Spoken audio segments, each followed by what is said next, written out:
Life, lunatics across the nation confirmed today that they are now barely able to afford the quickly rising price of car meat. I've got 14 Barbara Streisands to feed and 3 more on the way. Day and night they shout, "We're hungry, Admiral. We want grade A Honda-loaf. We want Nissan truck." I just want to know what Bruno Mars plans to do about this. He sits around all day eating Audi ribeye and limousine bouillabaisse while we scrape by with taxi shanks. Meanwhile, the men at arms are still overseas fighting the war on Wheel of Fortune. For more on this story, check this week's Onion Review. This is the Onion News Network. Don't miss a moment of Free Talk Live. Get our archives daily via our podcast at feeds.freetalklive.com.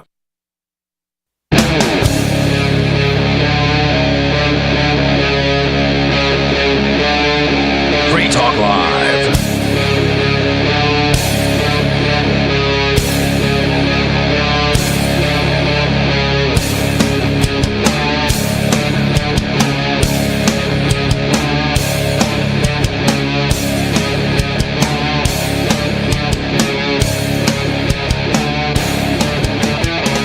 It's Free Talk Live, talk radio that you control, and 603-283-6160 is the phone number for you to take that control. 603-283-6160, and Free Talk Live, there's no taboo topics here. You can talk about whatever's on your mind. With you in the studio to talk to, it's me, Bonnie. Riley. And Stu. And one of the things that I wanted to start off talking about is this article from Wall Street Journal, and just the topic in general, that the United States is beginning to send immigrants to Guantanamo Bay. And that really scares me for these people. I don't really believe that it's going to be the case that, they're going to get treated exactly like the black site prisoner people that are at Guantanamo Bay. I feel like it's just like a temporary holding thing, but how terrifying. Like, to even be in the United States' custody and being sent to Guantanamo Bay is terrifying. Sure, and Guantanamo Bay has a reputation of being a torture prison, as we've talked about on the show many times. Yes. Yeah, I think most people that have heard of Guantanamo Bay have heard of at least a few of the horrifying things that go on there. And but Obama was supposed to close it, but never did. So, I mean, I guess if it's still open, it's Obama's fault. Yeah, I remember he specifically failed to close it after he promised to. Does anybody know if, did Trump ever promise that, or was he just pro Guantanamo Bay this whole time? I don't know if I can't recall him ever mentioning anything about Guantanamo Bay. So if the listeners know, they can call us at 603-283-6160 and correct the record. I don't recall. I think he's of the opinion that Guantanamo Bay is a good place for prisoners. Obviously, he thinks that because he's sending migrants or immigrants, whatever you want to call them, there. Yeah, I'm wondering if this is a ploy to kind of scare the other people who might want to come here over the borders. Like, oh, well, you might end up at Guantanamo Bay from now on if you end up crossing the border. That is so terrifying. If people don't know why it's so terrifying, it is a place where they have tortured many people, and people will get sent there with no official charge and no official release date and have no idea why they're there, just because somebody in the United States government decided that they were a suspect. There's no such thing as due process for these people. No. They're just waiting possibly for the rest of their lives, and they do get tortured there. It's insanely hot in the summer. It's in Cuba, and they are in these metal cages, and there is not a lot of room for each prisoner. It's described as really dirty most of the time, and the guards are extremely cruel. And I read a story on the air from Al Jazeera, I think it was maybe 2 years ago, about this guy just describing being force-fed at Guantanamo Bay, and I cried on the air. because I think that's the only time I've ever cried on the air, and like my husband went to prison. Like I think that's the only time, because it was just so insanely, I just hate the idea of being sent somewhere, having no idea why you're there, and then also being tortured. And when I first actually heard this, I didn't really know what is the torturous part of being force fed. I almost thought that, oh, it's just like you get foods pumped into you, and like maybe the worst part is getting the feeding tube in, but they purposely force fed him way past the capacity of his stomach, so like this liquid food was coming out of his nose. Oh no. And that's horrible. Then instantly he was throwing up, and the people were laughing. Wow. Insane. It's so insane. He said it was like the most pain he's ever been in when it came out of his nose and face and everything, and the throwing up, and just they forcibly put a tube down his throat, and they didn't do it like a very nice nurse or something. Well, that's the kind of place where if they can link you to any kind of terrorist group, or working for any kind of a enemy regime, you're subjected to what they call torture and rendition. And they'll do all kinds of horrifying stuff. I've heard of rumors, I don't know if I think it might even be substantiated, where they were using drills, just going right into people's skulls with them. Oh my god. Okay, that's really sad and insane. It's terrible. The pictures that have come out of that place are not a lot better than that anyways. Naked human pyramids and all Ew. Yeah.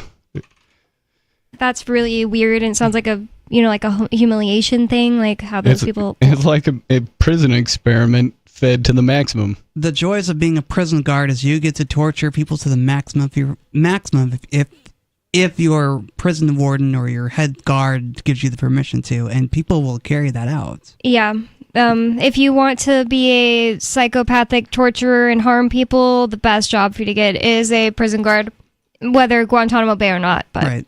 So one thing, or I definitely wanted to get into this. Maybe we should just quickly mention a bit about Ian's hearing as well. So Ian Freeman, one of the two founders of the show. And my husband, he went to prison in 2023 for selling Bitcoin, and there's an update in the case. It's honestly a small update, so we'll get into that. But first, I wanted to go to the phone, since that's what Free Talk Live is all about. We have Dana in Michigan. Dana, you're on Free Talk Live. What's on your mind? Uh-oh, don't hear you. Oh, wait, I clicked the wrong button. Sorry about that. Oh, okay. It isn't often that I do this, but, it's a new day and age where you can't get canceled for being honest or giving your opinion. I highly recommend that everybody tonight get their facts straight before you say things over the radio waves. First and foremost, the drill to the head was what ISIS was doing to children whose parent or parents helped the U.S. soldiers. Let me just say that these things are hard to substantiate, and it's like the babies being thrown out of the incubators that they used to justify going into the Middle East in the first place. That never happened. So you see what I'm saying is, and that's why I mentioned that I hadn't personally... No, I don't. When you've got multiple people coming back and saying this stuff, these are not just boots on the ground, but they're not just the enlisted guys, but they're officers. This is stuff when you see people having limbs chopped off because they helped the U.S., why would they chop their own limbs off? Why on ISIS? These people are really bad people. The people in Guantanamo... Well, Obama created ISIS, so there's that too.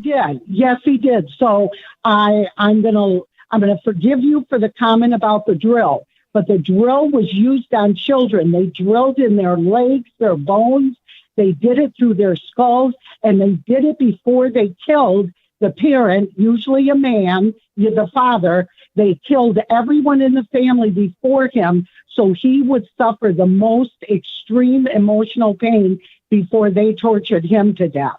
These are not it's possible nice it took. people. It's possible that took part in both places, and Yeah, it's it would also be really possible hard they're to both discover made up. the absolute truth on that unless you were there. It always seems that whenever something is made up to incite a war or incite, any kind of even just hatred, so that way you're more likely to support a war, children are brought in. And I'm not saying that means I know either one is a lie, because I wasn't there for them. This is one of those things that genuinely, I don't think anybody knows the answer if it's true or not. Well, of course, it could be true that the United States government came out and said, hey, it's not true that we did this at a black site where we could do whatever we want. They can say that. And maybe they did say that they didn't do the drilling, but that doesn't mean that you, Dana, or Stu really knows for sure what happened. And these people are absolutely torturing people there. That's a fact. So it just really doesn't shock me. I've also heard of the cartel doing that to people to kill them. Somebody that I knew somebody that got killed in that way in southern Mexico, where it's really rare. So I don't know. But and Bonnie, I don't disagree with that. But I'm going to trust someone that now have our troops, one or two or maybe a dozen over years or different wars, committed atrocities. Probably. But yep, my grandpa admitted it to me. He killed a whole group of school children in Vietnam just because he was ordered to, and it ruined his whole entire life. And my mom. Right. But I'm going to say, to be on the safe side, I'm going to trust our guys over anyone that was in Guantanamo because they were part of ISIS or worked with them. These are bad people. Now let's talk about the illegals. Those illegals, everyone that was sent to Guantanamo, these were not just regular people that came over the border. These were people that were absolutely came in with one or multiple rapes and murders in their own country. These are not people we want holed up somewhere in the event that they could escape back into the interior of the country. They put them there for the safety of the citizens. And it's not like we didn't know this wasn't going to happen. I want them out of here. Ian and I and Mark and I had a very in-depth conversation many years ago. I wish Mark was on again tonight. But Mark and I had a real, because Ian just was like open borders. And Mark was like, open borders, no welfare state. And I agreed with that because if you remove the incentives, and when I say welfare, I'm not talking the $5,000 to $9,000 they got on a debit card when they over 10 million came up here in the last 4 years. And yes, it's been over 10 million. They think it's closer. It's between 15 and 20 million Biden let in. But they were given debit cards with I worked for the Fed, so there are some things I know on insider information. They were given debit cards, they were fed, and yes, the vets were kicked out of hotels onto the street, our American citizens, so that they could house illegals. They were throwing tons. There's pictures all over the internet. They didn't like our American food. There were dumpsters, not trash cans, dumpsters filled with 3 meals a day of all the trash, all the good food they were throwing out. It's the seed oils. So I've heard of that kind of stuff. Let me say one more thing, Bonnie. So these are the worst of the worst. But Trump ran on this, and we don't want him here. And so Mark and I agreed. When I said to Mark, for clarification, I told Ian this too, take away these credit cards or debit cards didn't even exist when Ian, Mark, and I had this in-depth discussion, because Ian and I really got into it. This was way before you, Bonnie. This was years ago. So that being said, Mark, the town person in the room, said, okay, let's go through what the exact problem is. I never even could have imagined they would take my money, my tax dollars, and give it to people who already committed a federal crime by coming in here illegally and not through the ports of call. Back then, it was free hospital and they were put in Section 8 housing, and they got all their kids got school. And so Mark and I agreed, I went that far to his side, that if everything, every stinking little thing was taken away, then I might think about open borders.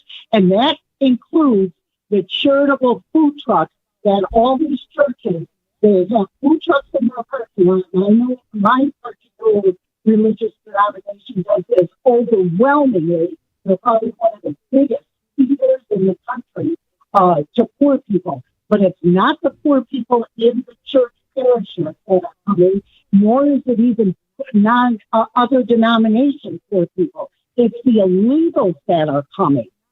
Do you know that over 67% of all illegals in this country, not just the rapists and the killers, are on welfare, so at least one form of welfare, and it's usually two or more?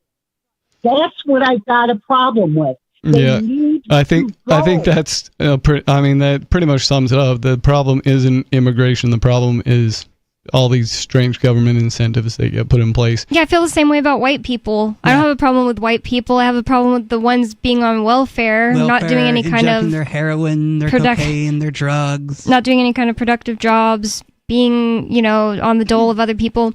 I feel the same way. I believe now, and I used to feel a bit differently, but I really think now that the thing is, if we're going to have a country, but it's not that I'm saying I think there should be, but as long as there is, I think it would be best to focus on ending welfare. But it doesn't really matter what I think, because it's not going to happen. Trump's not going to get rid of welfare. He's going to put these weird little band-aids on, send people that, first of all, I have to say, just because somebody has a charge, that means nothing to me. At the point where, in my life, where I've been through my husband being called a scammer by the federal government just so they can write these little articles, make themselves look good. I really don't care what any government says about another person.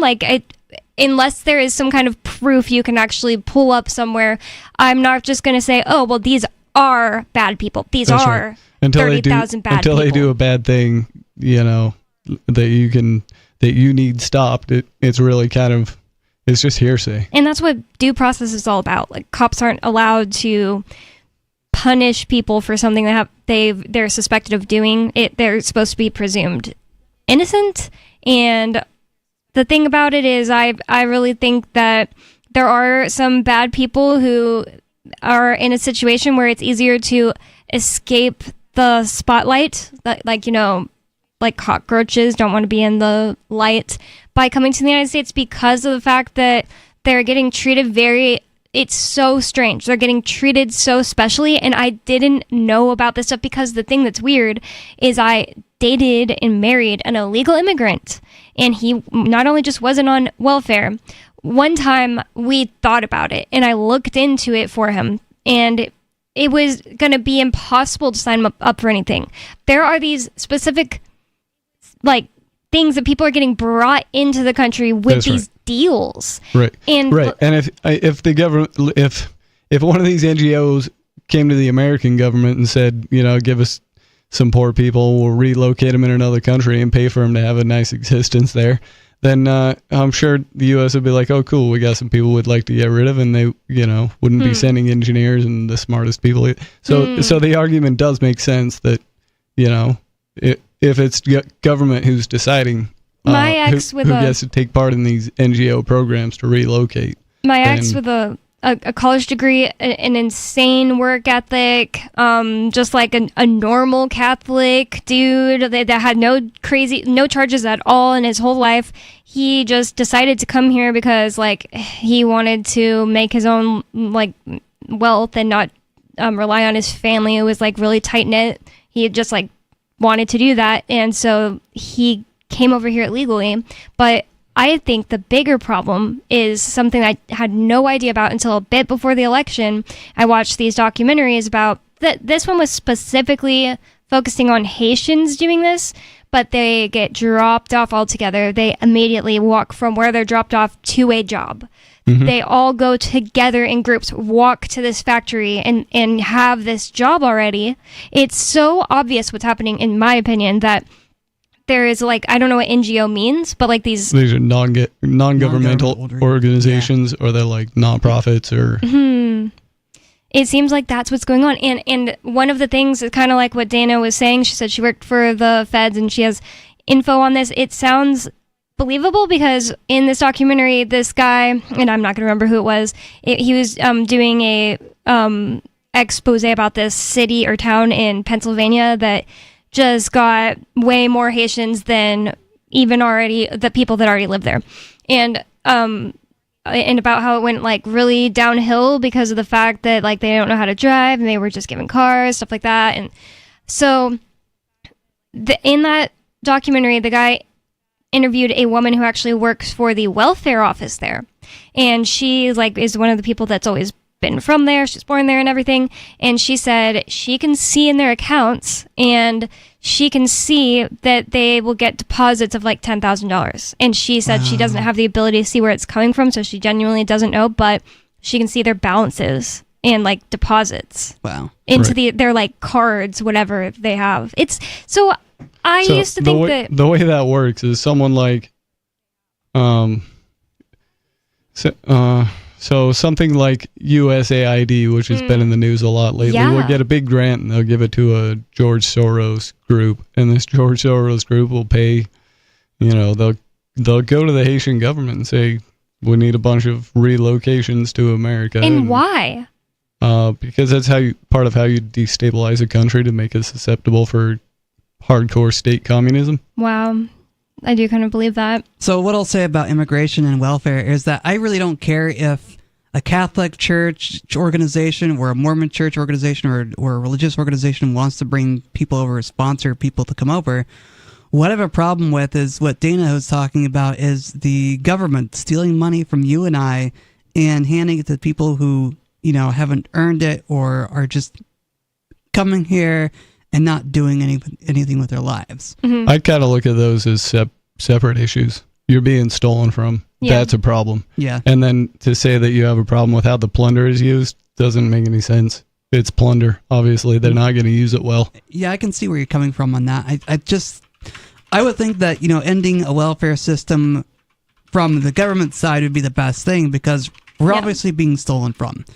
People won't acknowledge that, taxes are plunder or theft or extortion until they actually realize that if they don't pay them, a group of strangers is going to come to their house with guns and lock them in a cage. Well, they all know this is called cognitive dissonance, where you hold two opposing viewpoints as being true. Yeah, and they just care about, the plunder that I'm giving to the government, it's going to my favorite programs, rather than looking at it and saying, oh, wait a minute, I'm being stolen from, and eventually my money is going to fund something I don't like, whether it's Trump's presidency or whatever.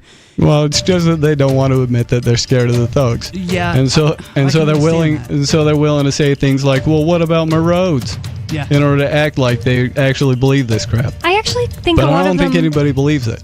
I think a lot of them really think that, like, oh, that wouldn't happen to me. Even if that happened, I'd be able to talk my way out of it. If I got sent to court, this is what I'd say to the judge. They don't know how it works. No, it's terrifying. And how you just get steamrolled. So 603-283-6160. It's free talk live. More coming up. Thank you for the call, Dana.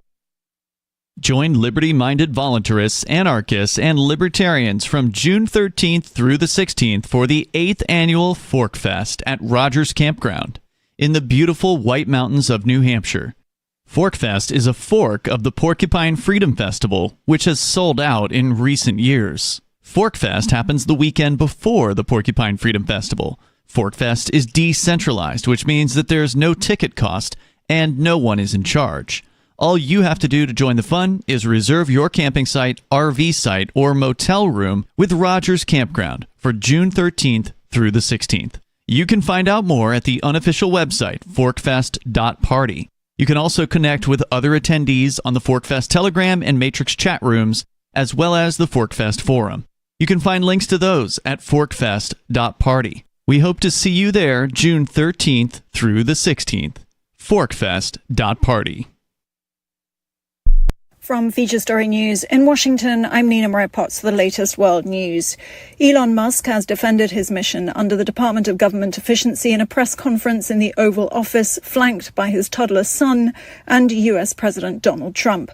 The world's richest man argued that he has the mandate of the American people for major government reform, saying that's what democracy means. He also added there are basic things that need to get done in terms of common sense controls, insisting his measures aren't extreme. Elon Musk has initiated a charge to dismantle whole government agencies and buy out hundreds and thousands of federal workers from their jobs. He's also taken over the payment systems at the Treasury Department. No, the stuff we're doing with the Treasury Department is so basic that you can't believe it doesn't exist already. So for example, like I mentioned, just making sure that when a payment goes out, it has to have a payment categorization code. It's like, what type of payment is this? You can't just leave the field blank. Currently, many payments, the field is left blank. And you have to describe what's the payment for, some basic rationalization. That also is left blank.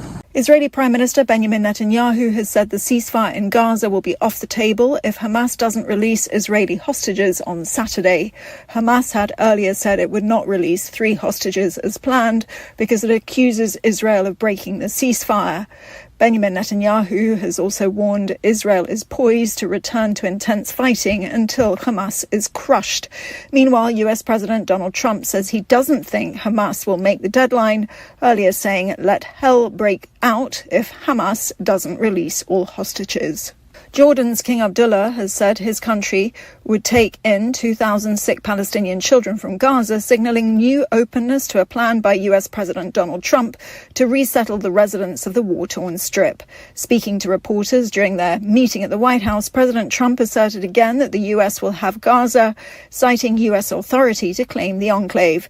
Kate Fisher reports from Washington. President Trump made no attempt to soften his proposal to take over Gaza and relocate Palestinians, even as King Abdullah of Jordan, seated next to him in the Oval Office, suggested that the Arab world was opposed. The king declined to say whether he would be willing to take in refugees in large numbers, saying he'd wait until Egypt had a chance to weigh in. It comes as the ceasefire agreement in Gaza appears to be at risk of breaking point, with President Trump saying Hamas must release all the remaining Israeli hostages by Saturday at midday, or, quote, all bets are off. Russia has freed American detainee Mark Fogel. The 63-year-old schoolteacher was released from prison on Tuesday, according to U.S. National Security Advisor Mike Waltz. From bureaus worldwide, this is FSN. We're still not sure why you'd want to watch, but our video feed is streaming nightly for free at cam.freetalklive.com.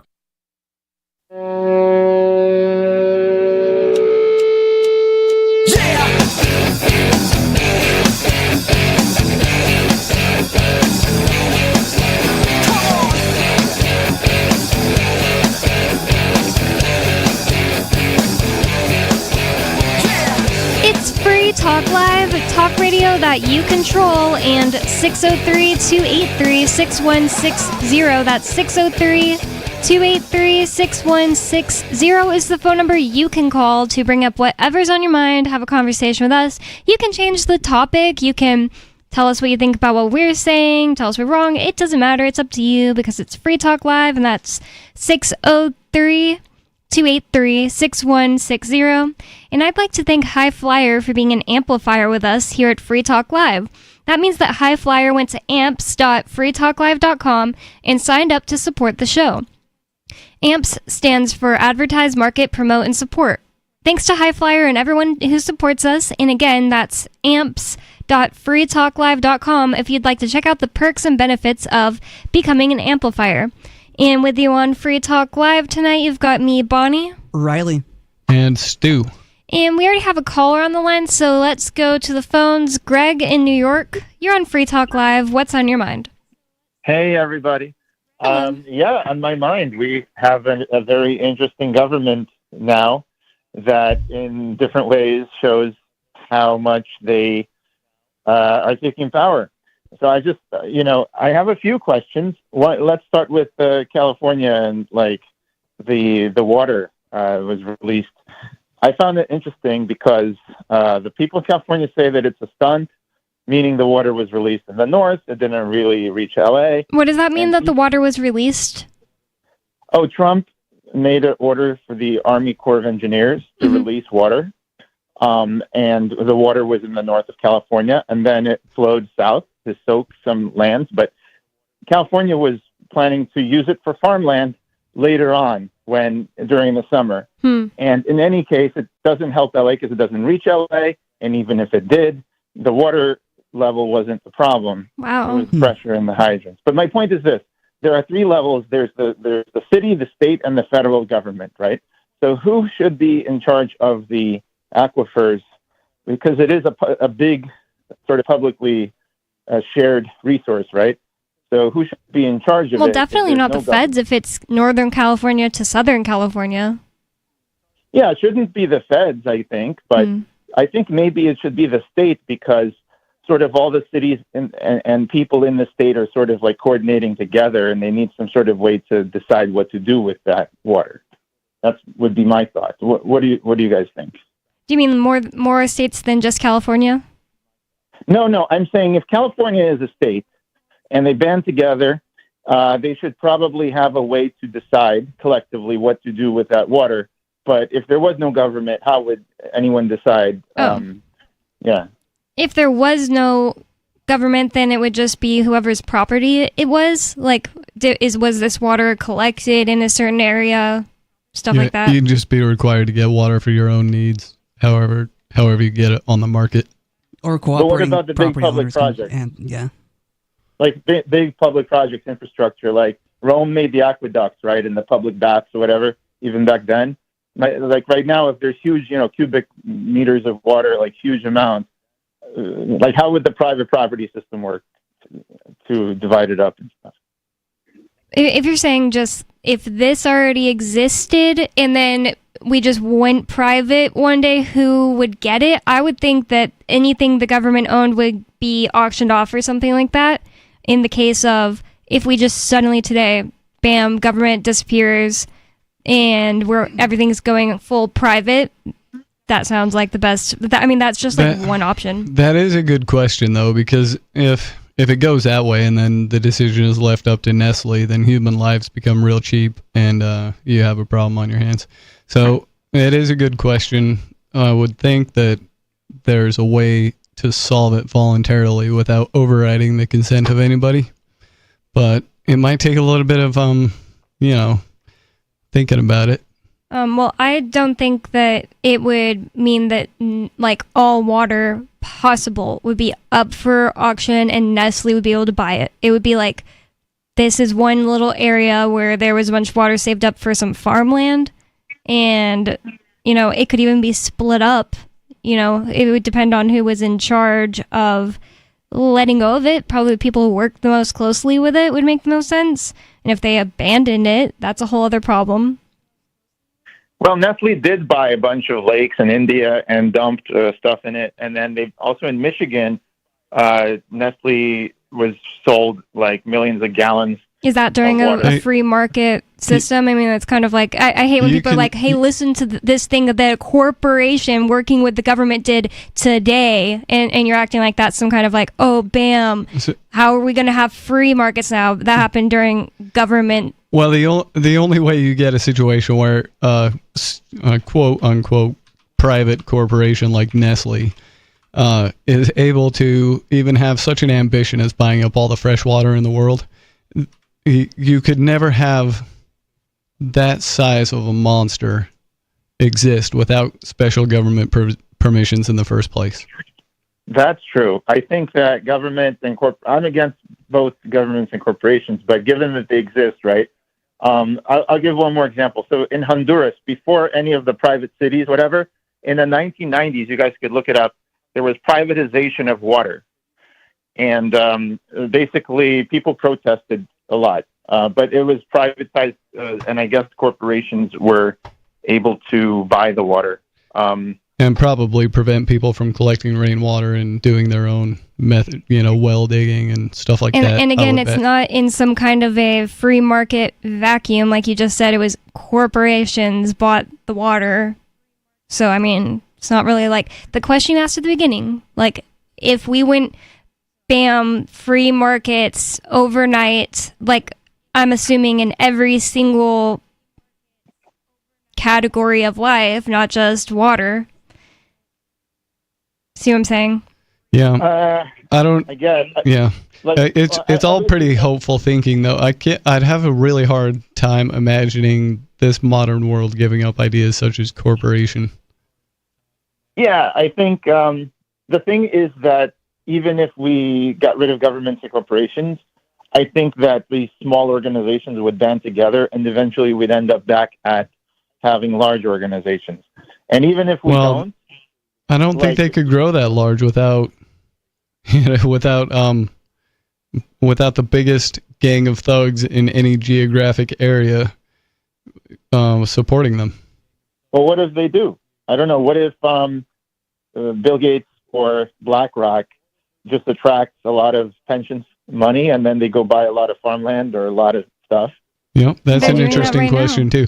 There was a time in American history where a good amount of Pennsylvania was actually without any functional government whatsoever, and they did have this problem where some highwaymen gangs sprung up and decided they were just gonna make their money by robbing people passing by, and they got handled, through voluntary means. Doesn't sound like they took over the whole world either. And one thing is, like, you don't have to live in that part of Pennsylvania that goes bad. Yeah. It wasn't Pennsylvania, though, itself, like William Penn, they got the land because the guy wanted to build like a giant city, commonwealth, and they named it after him. Like, wasn't the whole thing even taken from the natives? I don't know that part of the story. I'm I sorry. don't either. I don't know enough about Pennsylvania history. I bet Pennsylvania. Ricky knows. Mark Edge actually told me a cool story about this, that the natives told Penn that you could have as much land as a horse can go around in 1 day or something. So they made this relay thing where the horses would just go full speed and shift over the baton to each other, and they just got this giant swath of land that became Pennsylvania. Huh. Interesting. I just know he was a Quaker because of Quaker Oats. I actually went to Pennsylvania twice this year, or like last year, 2024, and that's the most time I've ever spent in Pennsylvania ever. Really? Went to Valley Forge. Oh. Yeah. And one of the times was just passing through. So, yeah, before that, it's like, I kind of didn't have many thoughts about it, at all from day to day.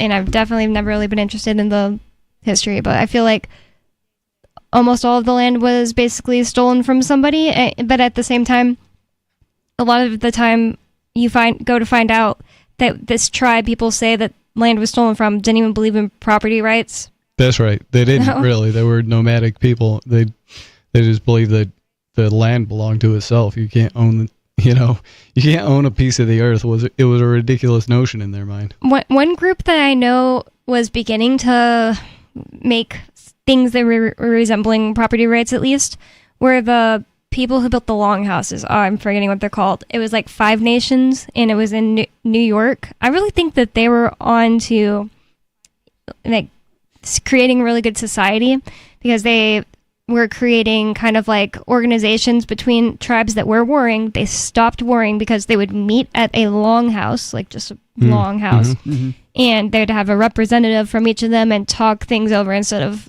warring. And they were like the closest that I've ever learned of to kind of understanding property rights. I've heard some people's accounts of early Native American history that make claims that they were far more advanced than the current history books will tell you, and that I've even heard claims go so far as to say that a lot of the really big Gothic-looking stone buildings were already here, and that the world fairs were set up in order to kind of cover that up and make it look like Europeans had built those things when they were already here when Europeans showed up. Tons of the buildings stories make no sense when you start to look into them. Like, there are all kinds of ornate, crazy buildings that when you go try to find, oh, why and when and how was this built, it's like, oh, well, these 10 really poor people put it up in a year. Makes no sense 99% of the time. And a lot of them, weirdly enough, are asylums. Like, a bunch of asylums popped up in the 1800s. People who, like, shouldn't have this much time. And there's no reason to make an asylum insanely beautiful and ornate, you know? Like, you're just trying to drop people off somewhere. I think that would qualify as one of these things that would point at to say that these buildings were already here and not even built by, white people at all. Unless it was like some ancient white people, but the claims are that these buildings are older than, the 1600s. Yeah. I've heard similar stuff. And the thing is, I don't have like a belief about it either way. I don't either. I just think it's an interesting claim. Yep. Something to put in the file folder. It is. And, I don't know much about ancient civilizations either, but I know religions are going to make their claims and stake their territory and what really happened in the Americas. But what I will say is that, history is a strange thing in that whoever's telling it is going to tell their version of the history and make them out to be the heroes. Look at American history. People say that George Washington was an absolute hero. Some people paint him as a villain. It doesn't matter. What matters is that stories are being told through history, and they shape our past and they shape our future. I was wondering because Greg was saying, oh, well, what about large-scale water things like aqueducts? And I know that in Morelia, Mexico, there's a large aqueduct. And I used to think it was like ancient, but apparently it was built in 1785. It was built by the church. Oh, interesting. So that, I don't know, wasn't built by the government. I guess they were closer together back then, the church and the governments, though. Yeah. Yeah, and there were a lot of towns in the westward expansion that just had a Lions Club that, if you were part of it, then you pitched in and they built a school and a hospital for the town and whatever it needed. Yeah, and I think that's a much nicer system than what we have now. Captain liked to talk about the Tuaths in, I think it was Ireland, where people would just it's kind of like just having a church, and then you guys can make decisions together to like, hey, we want to save up money for some kind of a building, so we'll voluntarily do it together, and it was all voluntary. Mm-hmm. That was like a big part of the Tuath was being voluntary.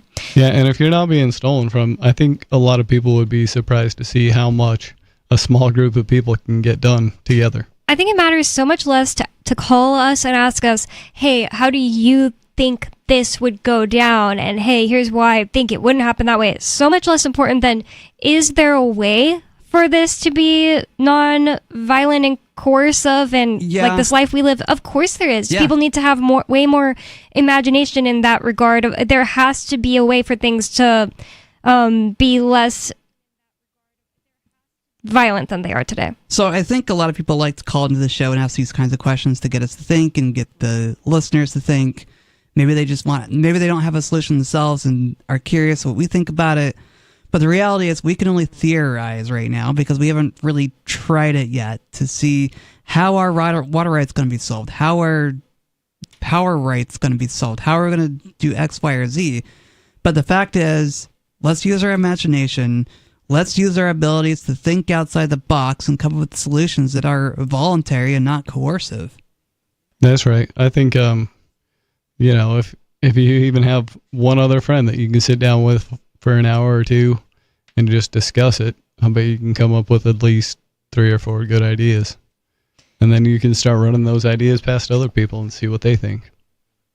I'd love for us to just have a few years of not being propagandized into behaving certain ways in general, for people to be able to think outside the box about things and stop doing horrible things to one another. Because right now it's like people think that human nature is just to be evil, and how can you say that when people are being completely brainwashed from the time that they are literally born at this point? I don't think we know anything about what human nature is like in the United States.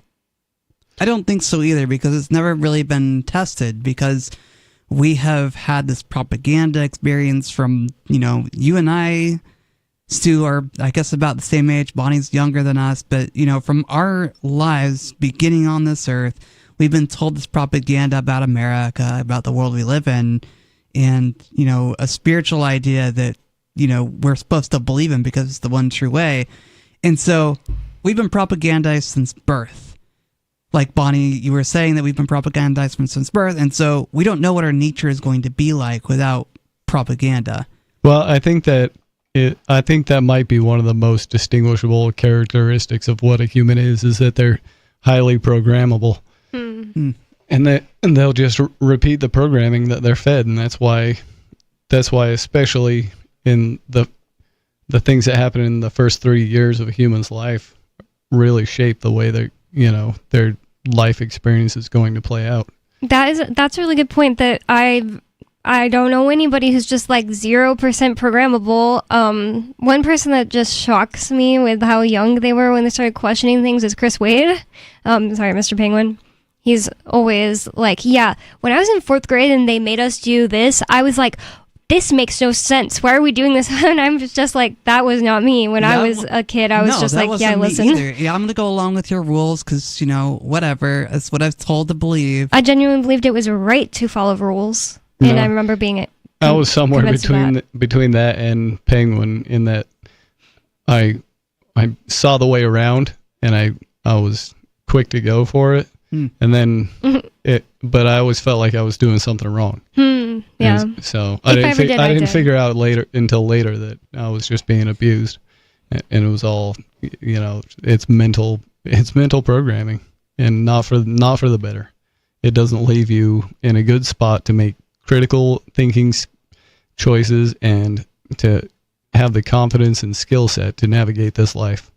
They have you in such a state of learned helplessness that you're basically dependent, and you're stuck in childhood for the rest of your life. And it's so awful because we're fighting on so many fronts when it comes to learned helplessness. Yeah. Not only is it about literally feeling like, oh, well, I need to depend on others to do everything in my life for me, but also we're being attacked physically. When I was born, I learned this earlier this week, and I was genuinely crying earlier this week because it's like I try so hard to be healthy, and some weird health problem popped up that I think I'm actually getting over. And I was like researching as much as I never stop learning about health and things like that. Like, that's honestly my number one thing I learned about during the week when I'm like not on the show. But I got interested in specifically like glyphosate because I was noticing that anything solid I was eating was bad or hurting me. And, you know, that's like a lot of flour, and that's never been a thing for me before. So I was like, what if I'm just like getting my fill of glyphosate? And I was crying because I was born the year that the vaccine schedule got like 10x'd, and the year that glyphosate got allowed to be used for like 10 extra things it wasn't being used for before. Wow. It's just like I feel like I've just like never had a freaking chance. I didn't want to eat meat when I was a kid just because I like didn't like the idea. It sounded gross because I wasn't like raised in a natural way, like being able to see animals and see the life cycle. Mm-hmm. And then I was put on this seed oil stuff that they feed children who won't grow, and I was being given iron, like liquid iron medicine. It's probably all stored in my body, and I became like the runt of my family. Like, I'm pretty short, and they're all pretty short, but I'm like the shortest.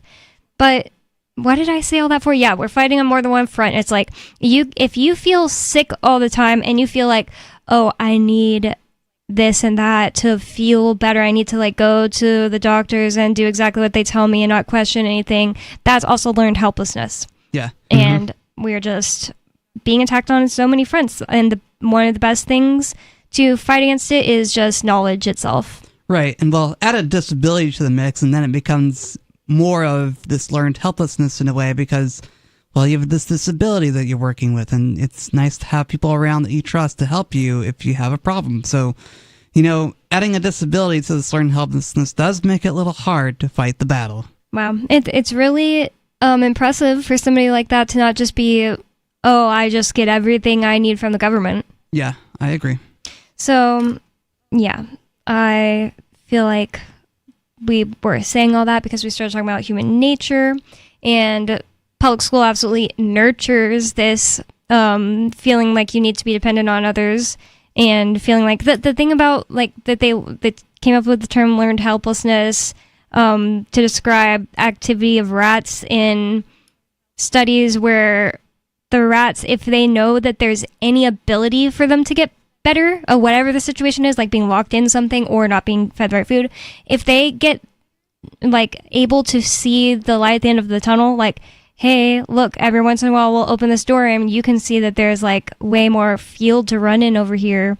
For example, if their problem is to be stuck in a cage, even though they weren't released, they do better than the rats who never got shown the light at the end of the tunnel. Yeah. So let's say the experiment is rats that were like purposely like kept in a small cage. Then the ones who never even got shown that there was anything outside of there, they die faster and they're more, problems with their body. Yeah, that makes sense. Yeah. Hope is a powerful drug. Yeah. That's such a good point. Somebody mentioned the other day, or not the other day, today, I saw that Ross Ulbricht, I think it was today, posted 2 new pictures of himself outside of prison. Nice. And somebody commented, like, dude was in prison for 10 years and comes out looking even better. Yeah, I thought he looked great too. I only saw the one picture of when they let him go, but he looked like he was in great health. So yeah, that's so true. He doesn't look unhealthy, and he doesn't look all beaten down, really. He has kind of like more wrinkles around his eyes, but he's 11 or 13 years older. Mm-hmm. Yeah, well, I wonder if Ian and Ross are cut from the same cloth, because it seems like Ian's doing well in prison and Ross got out of prison doing well too. Yeah, I feel like both of them are able to keep a really positive attitude. I know Ross did some very hard time. I know that he was not able to keep a positive outlook the whole time. Mm-hmm. And he had some struggles. One thing I did whenever he got released was I went to Twitter, and you can like type in somebody's username, comma, and then something you want to search on their page. So I searched Ross Ulbricht, comma, hope, and I found so many good tweets of his with the word hope in them. And I brought that up because we were talking about you said hope is a powerful drug. Yeah. Yep. Well, we have an update about Ian's case that we're going to get into in the next segment. Basically, just what happened at the hearing, the oral arguments in Ian Freeman's case versus the United States. And people want to know what exactly does it all mean. So we'll answer that in the next segment. It's Free Talk Live, 603-283-6160. More coming up. Don't go anywhere. It's Free Talk Live.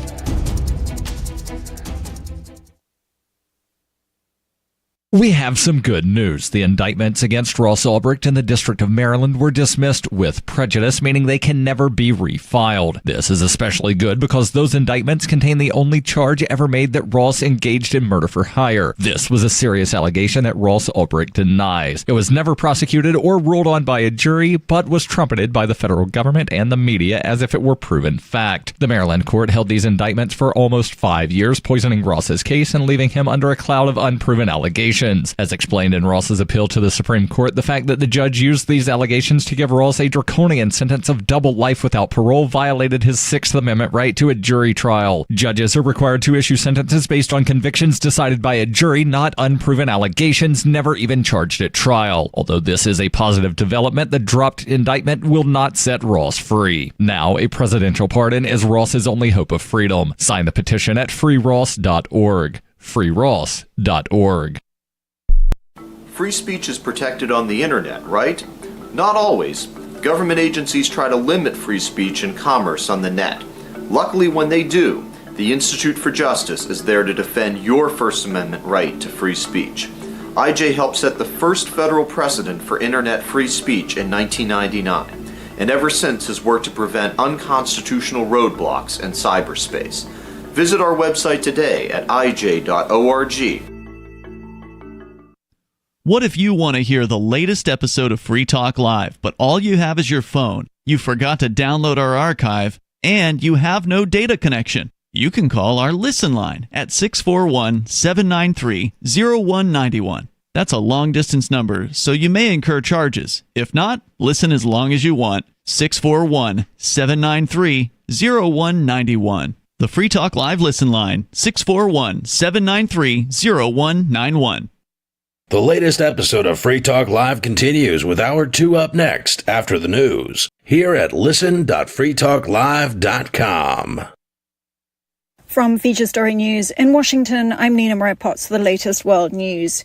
Elon Musk has defended his mission under the Department of Government Efficiency in a press conference in the Oval Office, flanked by his toddler son and US President Donald Trump. The world's richest man argued that he has the mandate of the American people for major government reform, saying that's what democracy means. He also added there are basic things that need to get done in terms of common sense controls, insisting his measures aren't extreme. Elon Musk has initiated a charge to dismantle whole government agencies and buy out hundreds and thousands of federal workers from their jobs. He's also taken over the payment systems at the Treasury Department. No, the stuff we're doing with the Treasury Department is so basic that you can't believe it doesn't exist already. So for example, like I mentioned, just making sure that when a payment goes out, it has to have a payment categorization code. It's like, what type of payment is this? You can't just leave the field blank. Currently, many payments, the field is left blank. And you have to describe what's the payment for, some basic rationalization. That also is left blank. Israeli Prime Minister Benjamin Netanyahu has said the ceasefire in Gaza will be off the table if Hamas doesn't release Israeli hostages on Saturday. Hamas had earlier said it would not release 3 hostages as planned because it accuses Israel of breaking the ceasefire. Benjamin Netanyahu has also warned Israel is poised to return to intense fighting until Hamas is crushed. Meanwhile, US President Donald Trump says he doesn't think Hamas will make the deadline, earlier saying, "Let hell break out if Hamas doesn't release all hostages." Jordan's King Abdullah has said his country would take in 2,000 sick Palestinian children from Gaza, signaling new openness to a plan by US President Donald Trump to resettle the residents of the war-torn Strip. Speaking to reporters during their meeting at the White House, President Trump asserted again that the US will have Gaza, citing US authority to claim the enclave.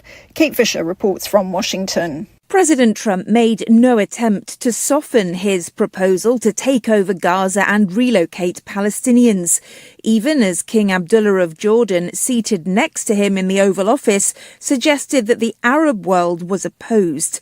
The king declined to say whether he would be willing to take in refugees in large numbers, saying he'd wait until Egypt had a chance to weigh in. It comes as the ceasefire agreement in Gaza appears to be at risk of breaking point, with President Trump saying Hamas must release all the remaining Israeli hostages by Saturday at midday, or, quote, all bets are off. Kate Fisher, Washington. Russia has freed American detainee Mark Fogel. The 63-year-old schoolteacher was released from prison on Tuesday, according to U.S. National Security Advisor Mike Waltz. From bureaus worldwide, this is FSN. With FSN Spotlight, I'm Simon Marks, looking in more detail today at the AI summit that has been taking place in Paris. French President Emmanuel Macron announced the continent plans to reduce regulation of AI in a bid to spur more investment. The EU's digital chief also promised to implement changes that do not halt or constrain Europe's ability to avail itself of artificial intelligence. Michael Birtwistle is with the Ada Lovelace Institute, named after the British mathematician whose work inspired early computer programs. It doesn't get us any further on the safety commitments made at previous summits. There's not really any new commitments, and after a year, there's no ways to make sure that tech companies can't just mark their own homework. There is, however, some room for hope. I mean, the real big question at the summit is about what futures we get from AI technologies. Where we go with AI isn't predetermined. It is shaped by the choices that companies, governments, and wider societies make now. And where governments want to be the ones choosing what futures we get from AI, they are going to need to put things in place to make sure the tech works, that it's safe, but also build and invest in these alternatives that are going to ensure that the benefits of adopting that tech can be felt and that we won't just be paying extortionate rent to a few large companies for a generation. Those moves in Europe come at a time when the Trump administration is promising to cut red tape in the United States and the regulation of tech industries. With FSN Spotlight, I'm Simon Marks.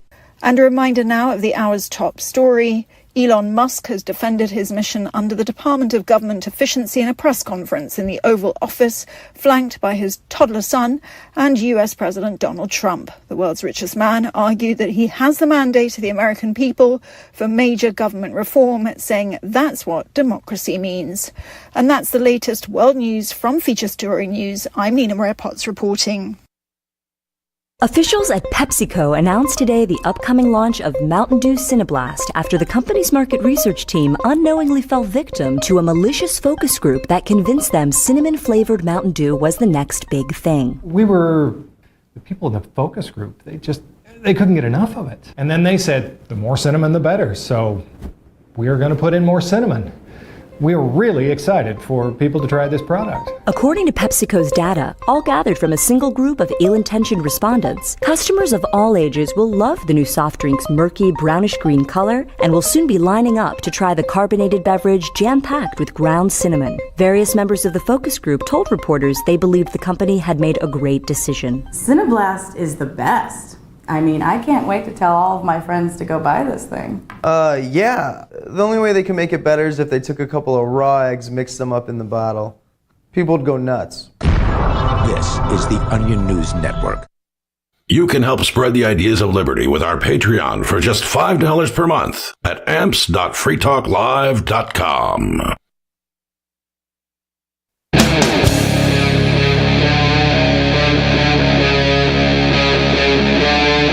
Free Talk Live.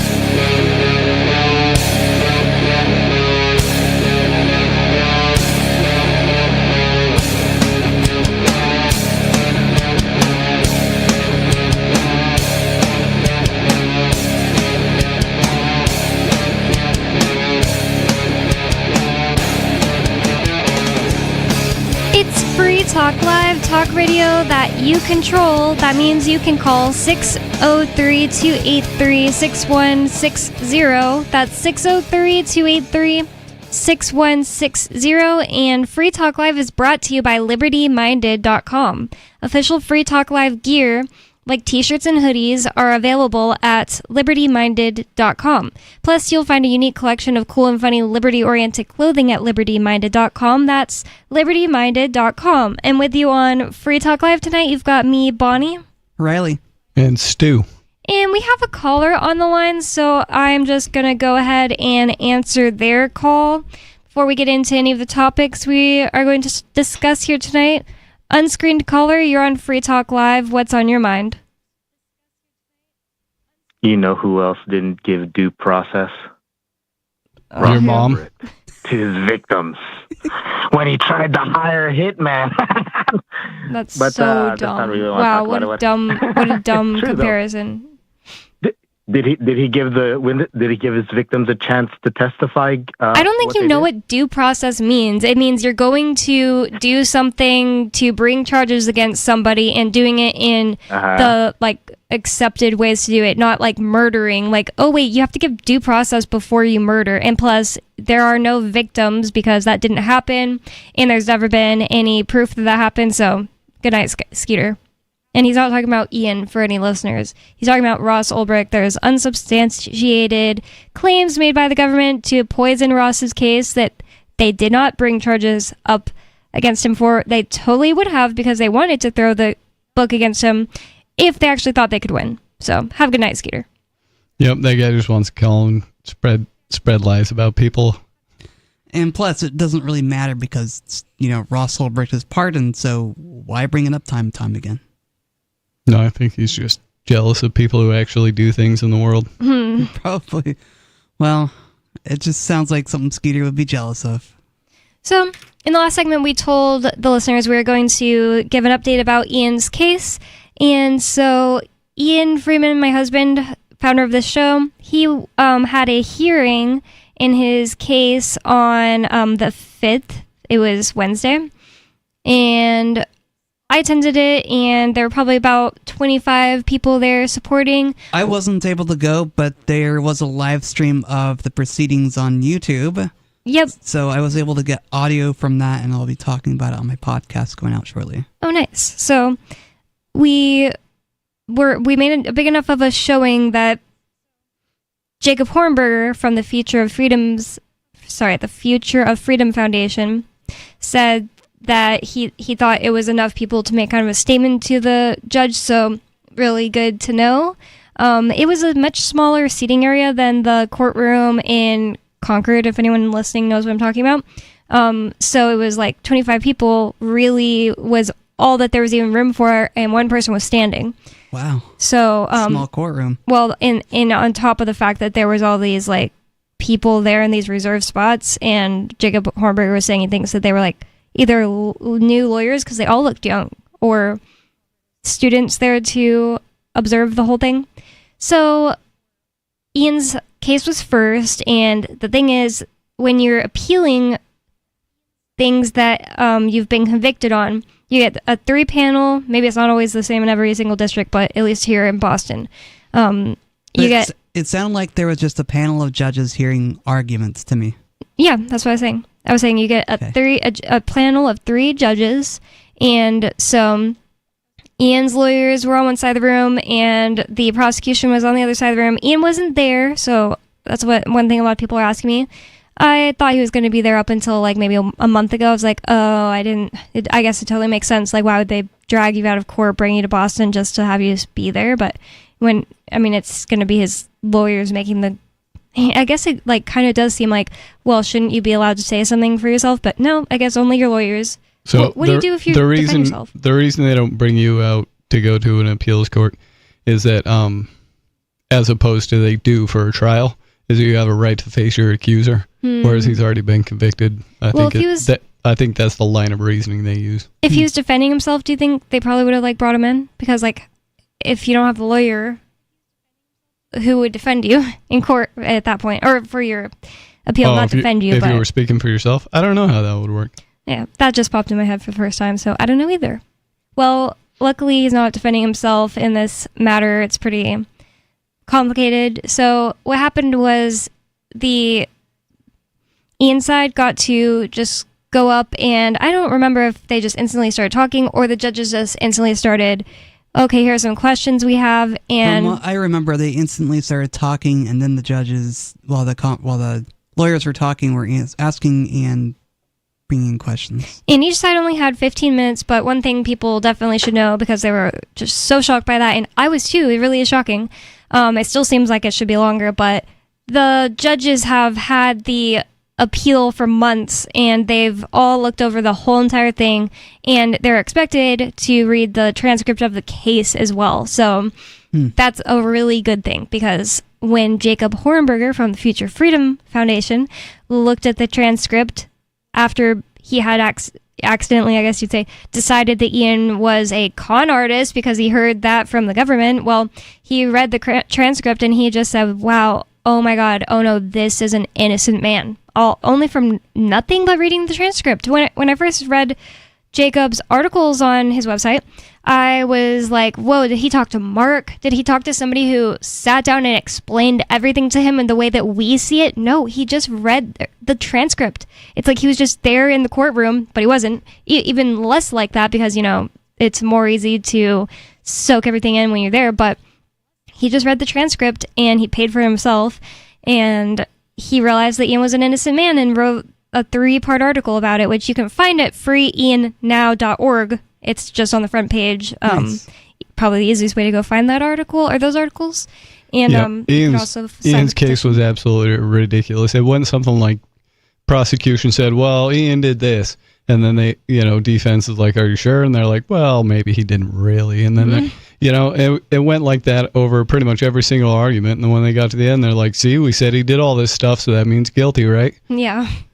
So, one of the things that the judges I remember asking about was kind of exciting to me, because in the court case, in the trial, the prosecution put up a witness who was a woman who worked for the IRS, and she filled out this paperwork and said, according to my estimates on how much Ian Freeman would have owed, he would have owed like blah, blah, blah, whatever, let's say $1 million in taxes.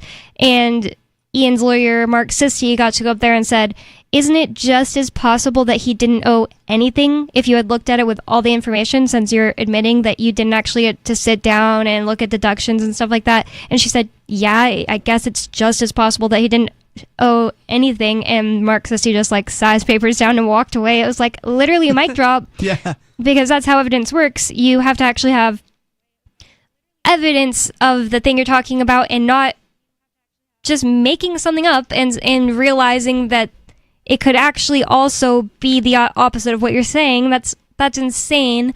When that happened, I was pretty positive that Ian wasn't going to go to jail, or at least he wasn't going to get convicted on every single count. At that point, I was like, wow, that was great. That's just how you know that this jury, for whatever reason, like, didn't like Ian, had something against him, wanted to harm him. Because when I think that they should be in trouble for saying guilty after that, honestly. Like, well, this is the way that people who have been through public schooling kind of think, and they're chomping at the bit to say the word guilty when they get called up for jury duty. Oh, yeah. First thing they're thinking is, when they open that letter, is like, oh yeah, I gotta say guilty. wow, it's so awful. I don't know if that's entirely true, though. Maybe for some people, but I think it's true of most people. I think more people than not. Okay. There was one woman who ended up on the jury who answered a question from Ian's lawyer, and you only get to throw out so many people. So for whatever reason, Ian said he wanted to throw her out, but his lawyer said that it was maybe better to throw someone else out. Whatever. So this woman was asked, if you saw that somebody was facing many charges instead of a few charges, would you be more likely to believe that they were guilty because there were more charges? And she said yes. Right, when that has nothing to do with whether a person's guilty. It's insane. In fact, a person facing more charges might be less likely guilty. It just has no weight. It should have no weight on what you think. Like, I can accuse you of 2 things or a million things, and I could also be lying about every single one. Like, I could, not be telling the truth when I accuse you of those things. It should have no weighing. And it's definitely a way that tons of people think. Like, just that if you get accused of something, why would somebody waste their time to accuse you? You don't know. They could have plenty of motives for accusing someone of something, and if they want to make it more believable, they could totally say, oh yeah, and he did this and this and this too. Just absolutely like illogical thinking. That's definitely the result of public school. Like, you're not going to go to school and learn how to think logically, or No, they have a process for that, and it's very easy to learn, but they won't even breathe a word of it in public school. They don't want to tell you about jury nullification either. Yeah, it's called the Trivium method. It works basically just like what your computer does with input, processing, output. So, but the old words for it are grammar, logic, and rhetoric. Contemplation, or the computing part. Wait, was that the word you said? Computing? Wait, what was the middle one? Input, processing, output. Processing. So contemplation, which is basically the processing part, is something that no one gets told to do. It's oddly enough a thing in Catholicism, where they tell you, like, oh, if you're trying to make a decision, have a contemplation period, but it has a more fancy name. Yeah. And I think that not enough people get taught to do that. Well, the key to doing that part right is to look for things that contradict, and then you can obviously tell that those two things are not mutually true. So one's got to be true, or they could both be false, but they can't both be true. And so you can go from there and you find out more about it, and the things that you're able to back up with, scientific method, or looking for source materials, or what have you. That's how you do. That's how you do that middle step. You look for what contradicts, and you remove the parts that don't add up. I also think that, like, gut feelings have a lot to do with it, because if you just think, oh, like the example of the jury, I just got jury duty in the mail, and my first thing I want to do, my first decision I want to make just right off the bat is to say guilty, instead of giving yourself time to process and think about what you want to do, and then actually, there's also the part of actually going to the trial before deciding that. Let your gut feelings lead you way more than just what you think you should do. Yeah. because you could think that, oh, this thing that I've always thought I would do is the right thing to do. And then when you're actually in the situation, your gut might tell you something is not right and you shouldn't do that thing just because you've been always told to do it by the government or whatever. You know? Well, we've all been, like we've talked about earlier on the show, we've been propagandized, and we've essentially lost track of how to think for ourselves and how to pay attention to our gut, our inner knowing, if you will. And that's been done by spiritual authorities, government authorities, and so to get back to to get back to listening to our gut or our intuition is something we should all strive for. Another way this has been talked about is a dual thinking system in our brains, where we have one system that thinks fast and one system that thinks slow. And your slow system is for contemplating systems and long form things, whereas your quick thinking system is for, avoiding the target or making a split second decision. That makes a lot of sense. Like when you're driving, you might get taken over by something and just be able to do a thing without even thinking about it. So of course it's necessary, but you don't want to just live your whole life making everything every decision in a split second. Mm-hmm. It's kind of interesting you say it like that, because just the other day I was listening to Andrew Huberman, which isn't like my favorite person to listen to or something, but somebody sent me an article that, a video where he explained like the gut-brain connection, and he explained a whole bunch of stuff about just like how the gut works that I didn't know. And one thing he was talking about is he said that there are tons of situations in the body, not just the gut, where there's a slow and a fast way of doing the same thing and both work at the same time. And I was like, that's really interesting. And that totally checks out with what you're saying. Mm-hmm. In this situation where what he was saying, he was talking about like enzymes being created, and he was talking about how they're created on the spot, but also how your brain will it's a slower situation where your brain's like the pituitary starts sending out these hormones that go and do this and then that and then turn into this, and it's a chain thing. But both those are happening at once, so you have like a backup. But yeah, anyways, it's weird when you like learn something about something and then it applies somewhere else. Interesting. Yep. So I just kind of said it. But we were updating the listeners about Ian, and basically what does all it mean? When's each side went up and got asked questions. Yeah, so by the way, I guess I didn't actually finish that thought that I was saying earlier. The judge asked the prosecution, hey, so in the transcript, which definitely is good because now we know that they did read the transcript. Mm-hmm. In the transcript, it says that your witness for the IRS said that it's very possible Ian didn't know any taxes. So what's up with that? So like there were questions like that. Like they weren't just being like mean to Ian's lawyers and nice to the government lawyers. Thank God. Well, all it means is now we wait for these people to make decisions on whether or not they'll drop Ian's charges or not. And Ian's appealing all of them except for one, which I didn't know this until the Monday before the trial. So the most recent Monday is when I learned this. That Ian is not appealing the conspiracy charge. Oh, sorry, there's two conspiracies. So he's not appealing the conspiracy to launder money charge. Okay. And I don't understand the decision at all. So ask Ian if you want. Sorry. I don't know why I said sorry. It just sounded rude the way I said it. So when anybody is wondering. When the judge's decision comes down, is it possible they grant him an appeal on some of the charges and not some of the others? Mm-hmm. It's possible that, there were 7 charges, 1 got dropped, so he has 6. I think that's the case. Unless there was 8, 1 got dropped, and now he has 7. But 4 tax ones, a conspiracy to launder money, the money laundering one got dropped, and then there is the running an unlicensed money transmission business and conspiracy to run a unlicensed money transmitting business. So that is 7. And he's appealing 6. And the thing is, the judges could say, we're going to drop 1 and leave the other 5, or we're going to drop 2 and leave the other 5. Oh, wait, dang it.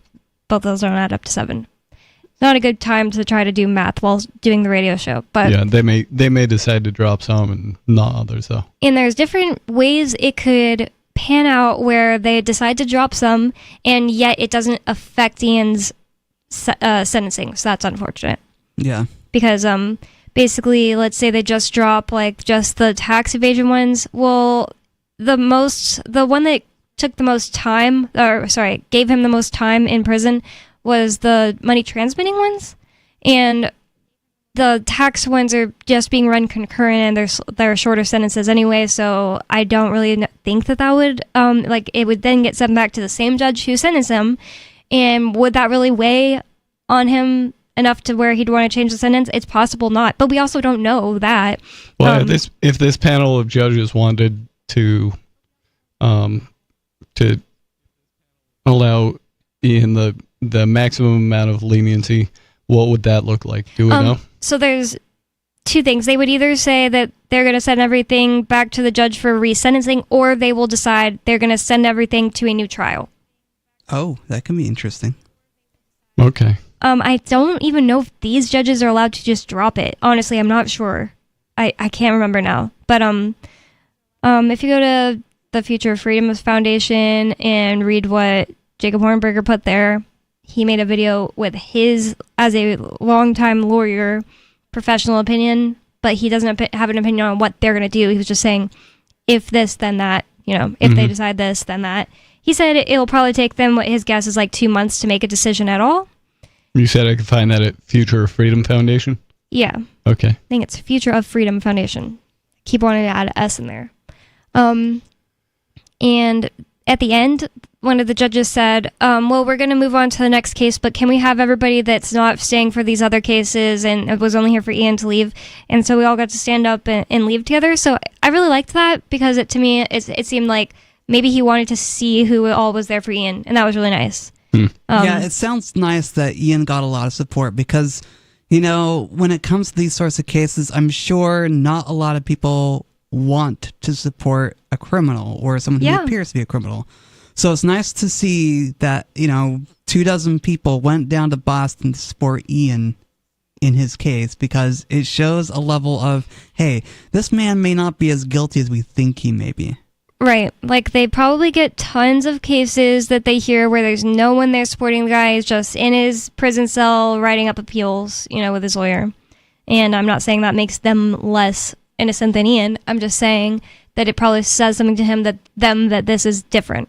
That people are out there saying, like, we don't like that this happened. So it was really nice that there was so much support.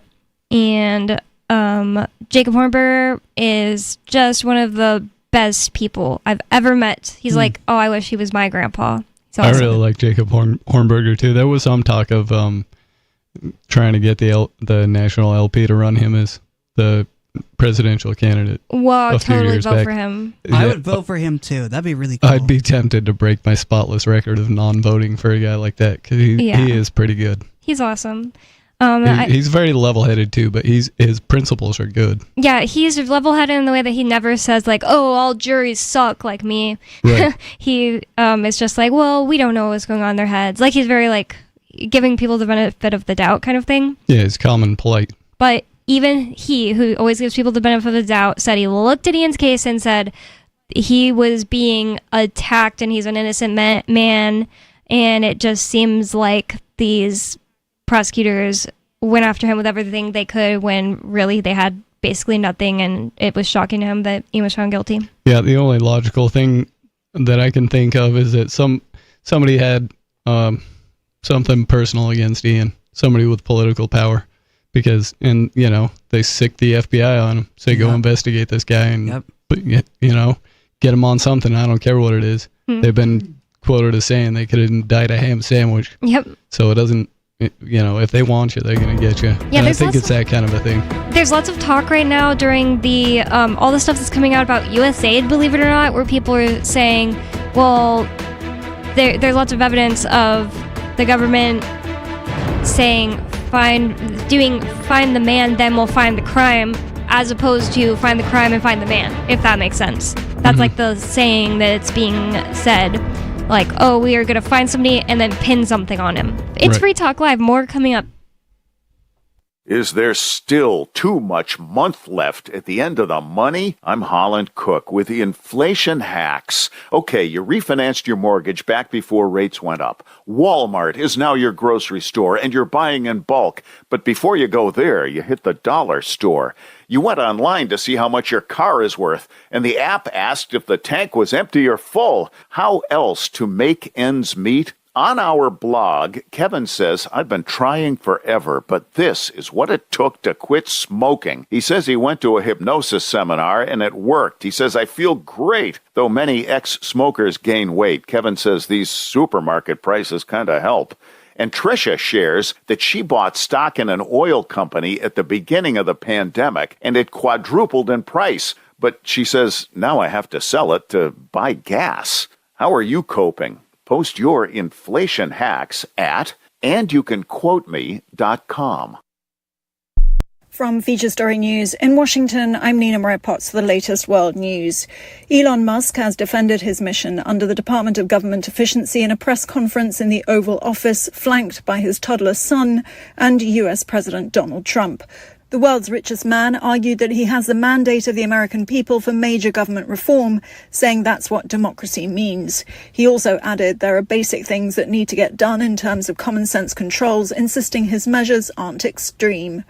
Elon Musk has initiated a charge to dismantle whole government agencies and buy out hundreds and thousands of federal workers from their jobs. He's also taken over the payment systems at the Treasury Department. No, the stuff we're doing with the Treasury Department is so basic that you can't believe it doesn't exist already.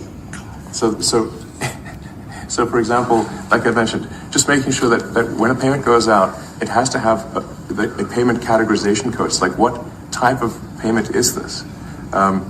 You can't just leave the field blank. Currently, many payments, the field is left blank. And you have to describe what's the payment for, some basic rationalization. That also is left blank. Israeli Prime Minister Benjamin Netanyahu has said the ceasefire in Gaza will be off the table if Hamas doesn't release Israeli hostages on Saturday. Hamas had earlier said it would not release 3 hostages as planned because it accuses Israel of breaking the ceasefire. Benjamin Netanyahu has also warned Israel is poised to return to intense fighting until Hamas is crushed. Meanwhile, US President Donald Trump says he doesn't think Hamas will make the deadline, earlier saying, let hell break out if Hamas doesn't release all hostages. Jordan's King Abdullah has said his country would take in 2,000 sick Palestinian children from Gaza, signaling new openness to a plan by US President Donald Trump to resettle the residents of the war-torn Strip. Speaking to reporters during their meeting at the White House, President Trump asserted again that the US will have Gaza, citing US authority to claim the enclave. Kate Fisher reports from Washington. President Trump made no attempt to soften his proposal to take over Gaza and relocate Palestinians, even as King Abdullah of Jordan, seated next to him in the Oval Office, suggested that the Arab world was opposed. The king declined to say whether he would be willing to take in refugees in large numbers, saying he'd wait until Egypt had a chance to weigh in. It comes as the ceasefire agreement in Gaza appears to be at risk of breaking point, with President Trump saying Hamas must release all the remaining Israeli hostages by Saturday at midday, or, quote, all bets are off. Russia has freed American detainee Mark Fogel. The 63-year-old schoolteacher was released from prison on Tuesday, according to U.S. National Security Advisor Mike Waltz. From bureaus worldwide, this is FSN. Yep, we still do email. Drop your email address in the entry box at freetalklive.com, and you'll be kept in the loop with Free Talk Live.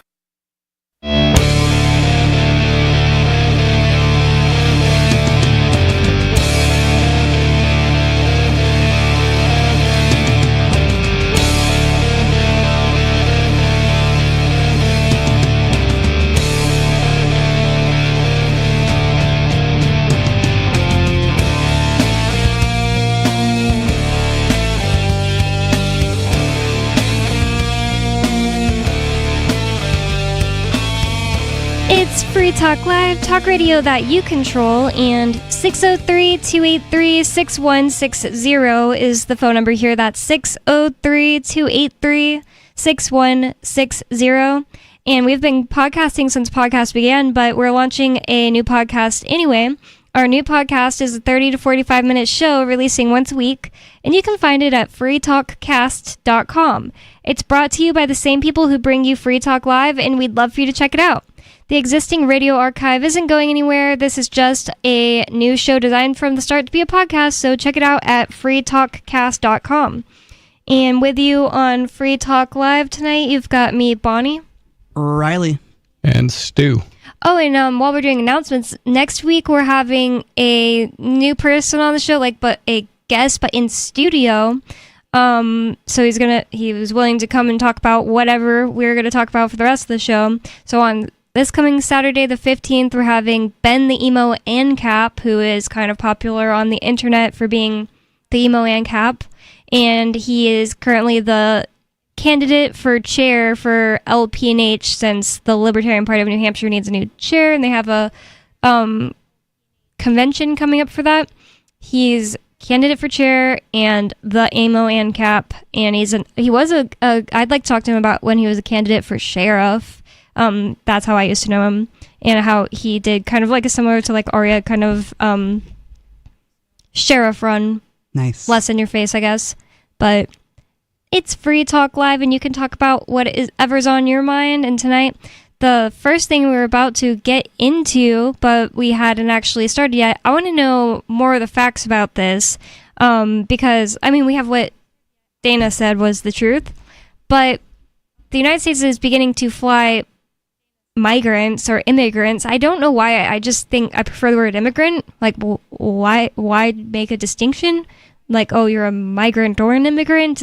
I don't know why the distinction either, but maybe it's words have different meanings in different contexts. I don't know. It almost sounds like immigrants is coming in and migrants is leaving, but I don't know that for sure. That would just be a guess. Yeah. So it says the first flight carrying detained migrants from the U.S. to Guantanamo Bay landed at the American naval base in Cuba as the Trump administration undertakes the initial phases of expanding a small migrant detention center there. A flight Tuesday from Fort Bliss in Texas to Guantanamo. Dang, I said it right this whole entire show until just now. Which left in the afternoon had roughly a dozen migrants on board, people familiar with the matter said. White House Press Secretary Caroline Leavitt confirmed the developments Tuesday on Fox Business. Quote, the first flights from the United States to Guantanamo Bay with illegal migrants are underway, she said, listing recent immigration-related actions that President Trump has taken. And she said he's not messing around. The U.S. base at Guantanamo has always had a facility to detain some migrants, typically those caught heading for the U.S. at sea. The administration has said it would expand our operations there to hold up to 30,000. The base is now and only they said only a dozen, it said. The base is now equipped to hold 120 migrants. So, there's a bit of a clickbaity title, right? It says, U.S. begins migrant flights to Guantanamo Bay. The Trump administration has said it would expand the operations at the American naval base in Cuba to hold up to 30,000 immigrants. Okay, it wasn't clickbaity. I just didn't fully capture all that right now it only can hold 120. They only sent a dozen there so far.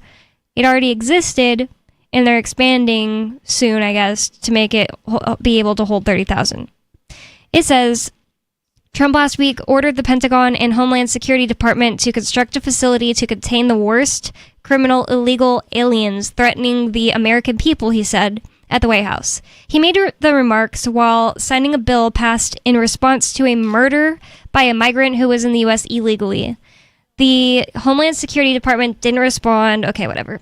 Yeah, so it sounds like Dana already told us that they're going after these immigrants who have a record, whether it's criminal background in their home country. Yep. And so apparently that guy that killed a woman when she was taking a run at, I think it was at a Georgia college. I think that's the one that he's talking about. There was one that he named it after her, the girl that was killed. It says the base is better known for its notorious prison where the U.S. has kept suspected terror suspects for more than 2 decades. Oh, so, okay. Guantanamo Bay is a base. And I already knew that, but I'm always just thinking of it being mostly just like this giant prison. But now I'm thinking of it's it. a military base, yeah.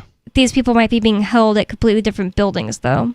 I didn't really think of it like possible, yeah. Or they could be all experimented on at some point. Yeah, I mean, it's a black site for a reason. So weird. Like, you're not allowed to go to Cuba, but the United States has a base there where they torture people. Yeah. Yep. Where they do stuff they're not allowed to on American soil, I guess. Mm-hmm. The lesser-known migrant center has been operational since the 1990s. The Biden administration used the facility to house a small number of migrants so they could be resettled to third countries. It just says third countries. I guess like a third party, like they came from one place, went to the United States, and there's a third country. Maybe. Kind of interesting that I've never heard of it, and Biden was using it too. It's one of those things where it's like, oh, the corporate media is not going to mention it when Biden's doing it, but as soon as Trump does it, it's like front page news. Right. Well, there's a left-wing media bias already. We know that. And, you know, when their favorite leftists are in power, they're not going to talk about what the left is doing because, you know, they don't want to kill the golden goose. I remember when Biden first took office, how things were getting so much worse as far as deportations, and nobody was mentioning that. It's like the whole argument for why you're supposed to vote for Biden and not vote for Trump, allegedly, according to the leftists, was partially because Trump is going to do all these horrible things to immigrants, and then Biden starts immediately doing them, and crickets. Well, you can go back farther, too. A lot of people are forgetful, but the Clintons started building the wall in the first place. Whoa. I think I have heard that, but I hadn't heard much about the wall in a really long time. I don't even know if I heard Trump talking about the wall this time. Is he still planning on building it? I have no idea. I think I've heard a couple of, you know, him just like referencing the wall, but he hasn't made any major announcements for infrastructure builds.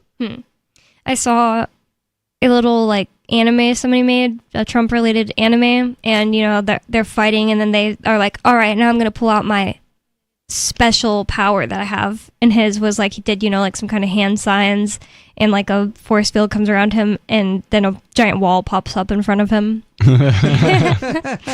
That's funny. He was fighting like Kim Jong-un. Wait, I don't remember if it the one that's alive now. Un or Il? Un. Okay. Un. Yeah. The chunky one. Well, so this is kind of interesting stuff. I just didn't know it went on at all. It says that the International Refugee Assistance Project revealed in a report last year through interviews with detainees and former staff that the center, which was characterized as a dilapidated building with mold and sewage problems, housed families with young children alongside single adults. Detainees were denied confidential phone calls, including with lawyers, and weren't allowed to reveal any accounts of mistreatment, the report said. Whoa. This is just, why are there children there? If this is supposed to be, don't worry, Bonnie, it's only the most horrible criminals. Why are there children there? These flights set the stage for egregious rights violations, indefinite detention, and crushing family separation, said Hannah Flam, interim senior director of policy for the International Refugee Assistance Project. The United States has a deplorable history of detaining different groups of people unlawfully at Guantanamo to avoid oversight in the public eye, and this latest chapter is no exception. Yeah, that's one big reason to talk about Guantanamo at all, because I feel like a lot of people you talk to don't know anything about it. Yep, I think that's true. And I don't even know how I guess I don't understand the whole argument for being able to do things at Guantanamo that you can't do in America. I've seen the practice camps set up at, there's an army camp at the south end of the Salt Lake Valley, right across from where they built the huge NSA data bank. I think it's called Camp Williams. But if you drive past there, I've driven past and seen that they have like this gigantic field out front, and I've seen it just set up with rows and rows of white A-frame tents. Is that like near Orem? Like they're practicing It might be near concentration camp type setup. Really? And it's kind of near Orem. It's on the other side of the lake. That's where I got my military ID last. I've been there. Okay. It weird. That's where they built the NSA data bank, and there's always a highway patrol car just sitting at the end of that driveway with its lights on, and it doesn't look like a spectacular building. Most of it's underground. I've never seen the NSA. I had no idea it was that close to where I lived. Interesting. Yeah, I used to drive down there just to look around every once in a while, because there's a highway that goes right in between the two, and then you can look off to the left and see Camp Williams, and off to the right and see the NSA stuff. But I've probably driven like right by there if it's what I'm thinking of. If it's the same highway I'm thinking of. yeah, it's in. Never knew it was there. The name of that city is Bluffdale. Oh, I said Orem and I meant Ophir. Either way, we're just like talking about Utah places now. Yeah, Orem is the one just north of Provo, and that's kind of on the other side of Utah Lake from there. I forgot about the name Orem at all. It just like popped out of my mouth when I was thinking of a Utah place that started with an O. Why were we talking about the NSA thing? There was a reason. Oh, because we were talking about camps, and I was just saying that I didn't know why they need to use military base in Cuba to do these things when they have plenty of bases in That's the US. a good point. There's lots of underground space at Dugway Proving Ground. I mean, I'm sure they're already doing things that they don't want the average person to know about there. So it's like, why are you telling them about this thing they're probably already doing? I'm just saying that, do they really need to do it in Cuba when they can do it underground in Utah? Right. Yeah, that's kind of the question I was asking. Yeah, interesting. It does spark an interesting question, and maybe they don't want to do certain things on U.S. soil, so it doesn't come back to them and haunt them later. So maybe they take them to Guantanamo and, use them for experiments or whatever they're going to do there to torture them or to control them or to destroy them, so that it doesn't come back to haunt them and they're not in the neighborhood of the United States anymore. Or maybe they just want us to believe that because they want us to believe, they only do this to these few thousand people. And they have to do it in Cuba. And it's really way more rampant. Well, we do have a caller on the line, so I'm going to bring Gigi in. Okay, the computer says South Carolina, but that's wrong, right? Gigi, you're in North Carolina? No, it is South Carolina. Okay, then I fixed it. Hello, Mrs. Freeman. Hello, how are you? Good to hear your voice, dear. It's good to hear yours, too. Number one, Guantanamo is U.S. soil, technically, legally, territorially. So to say, I don't know who one of the hosts was who just said a moment earlier, maybe they use Guantanamo to be off U.S. soil. That is legally, territorially, and technically incorrect. Thanks for letting us know. For calling, pardon? Thanks for letting us know. Oh, I didn't mean that to sound like, being rude, but being a geography junkie and a former international relations professor, just one of my pet peeves.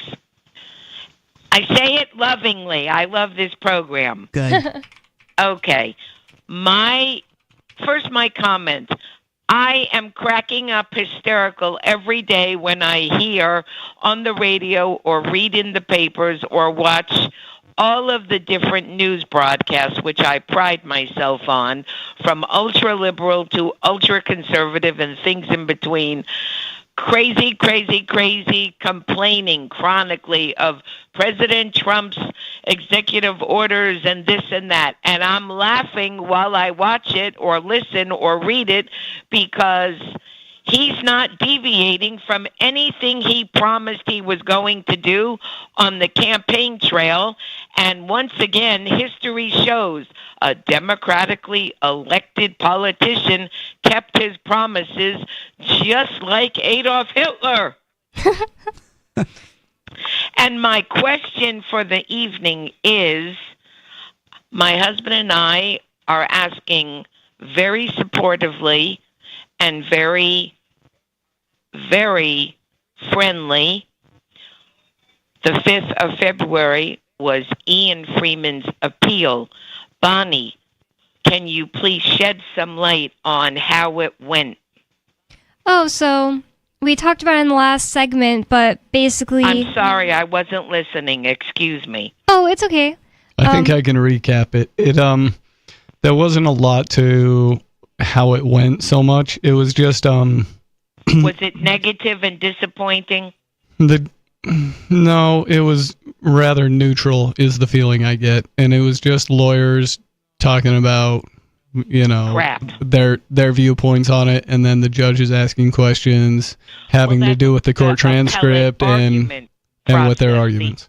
The written brief was already submitted prior to the oral element of the appeal, but I want to know, were any decisions at the oral argument granted in favor of Ian? No, no decisions were made at all. So we're still living in limbo. Pretty much.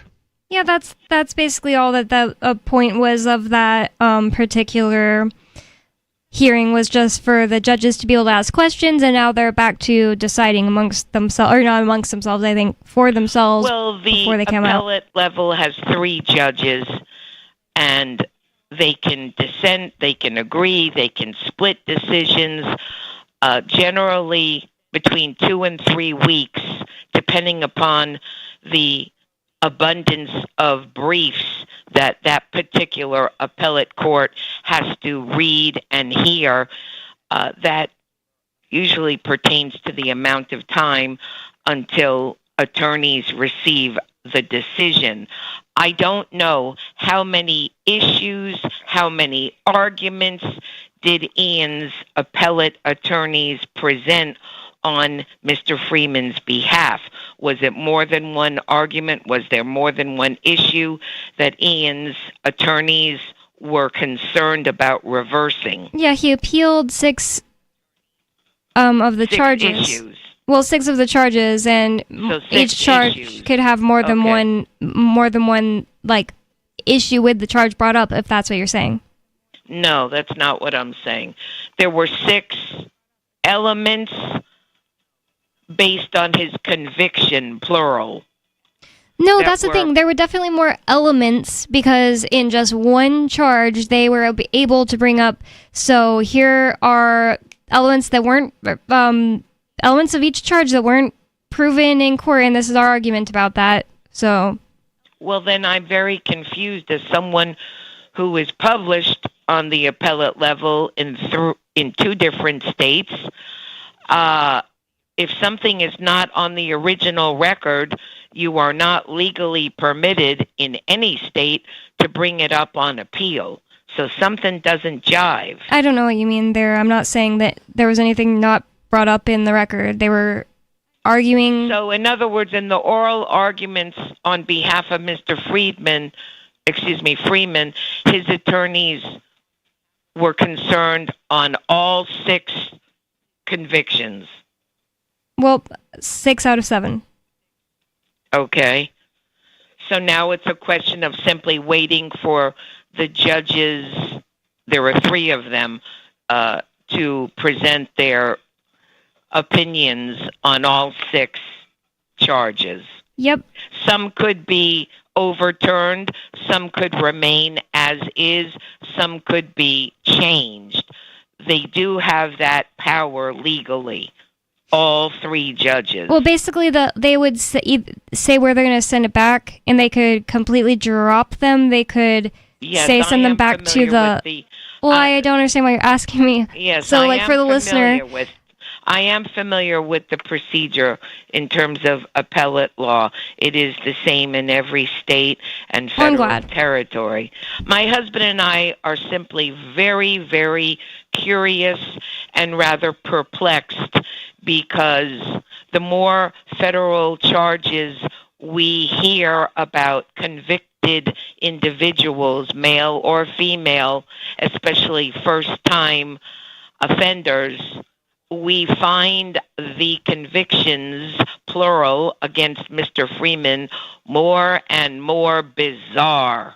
Well, that makes sense if it's just political persecution. Right. Well, quite honestly, we feel that Ian is the so-called bag boy, doormat, being used as an example. If you notice, the current administration, one of the family businesses is now crypto. Yeah, I have noticed. Where does that leave Mr. Freeman? We don't know. I am not saying that to be facetious.